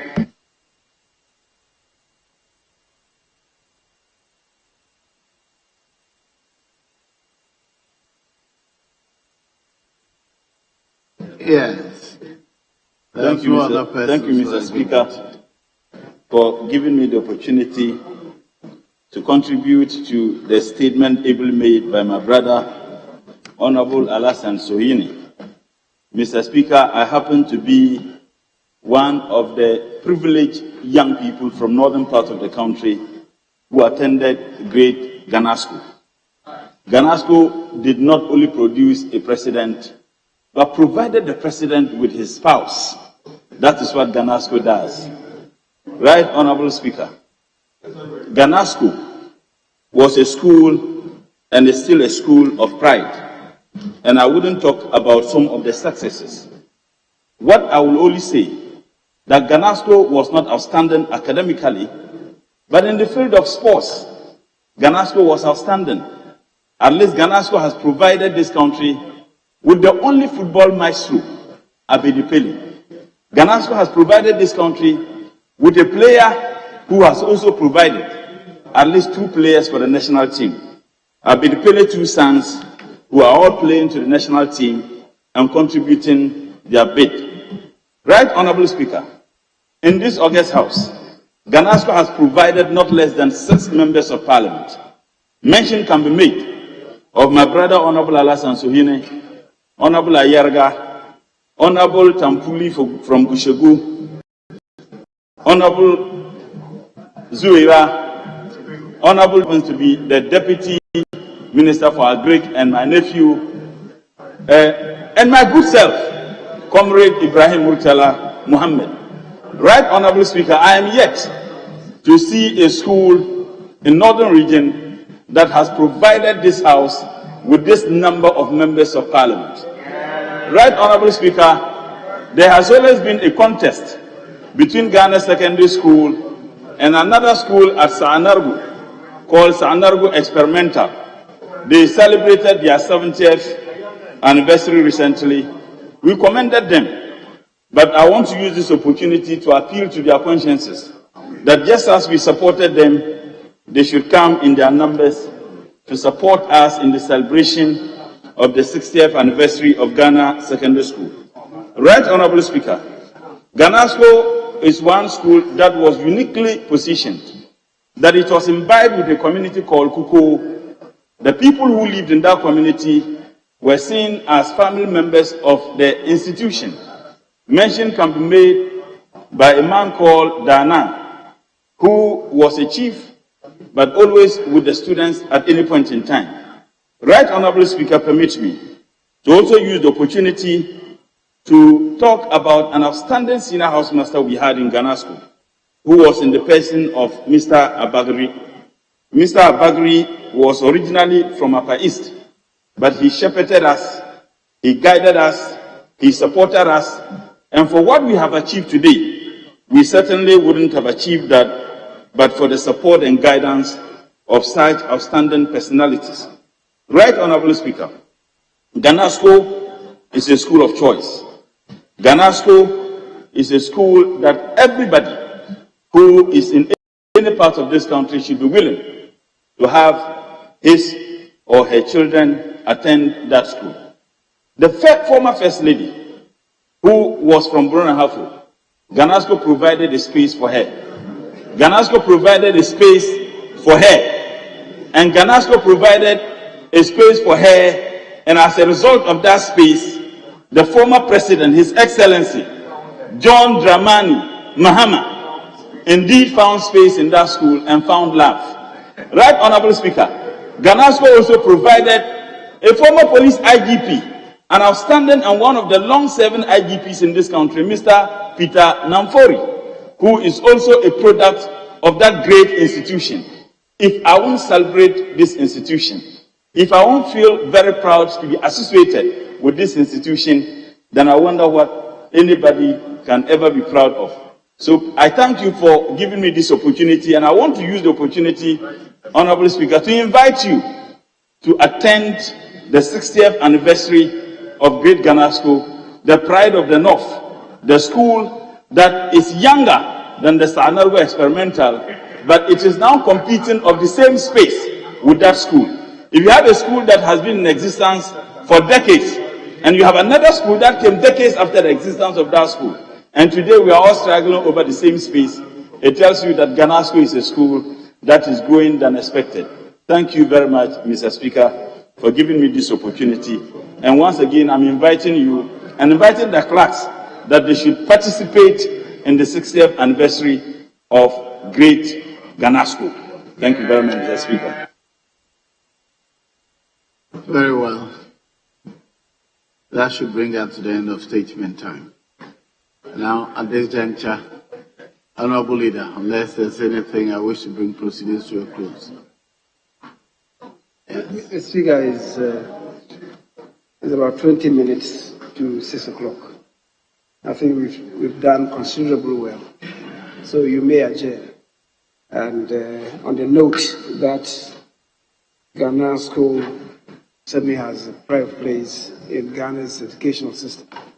But having said so, Mr. Speaker, my colleague, the Honorable Mutaba, and he commenced his statement, said that he happens to be a good friend of the Honorable Suhini.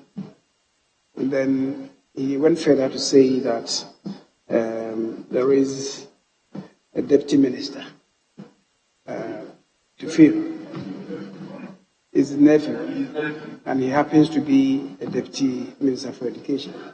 Mr. Speaker, he is the deputy minister. He doesn't happen to be.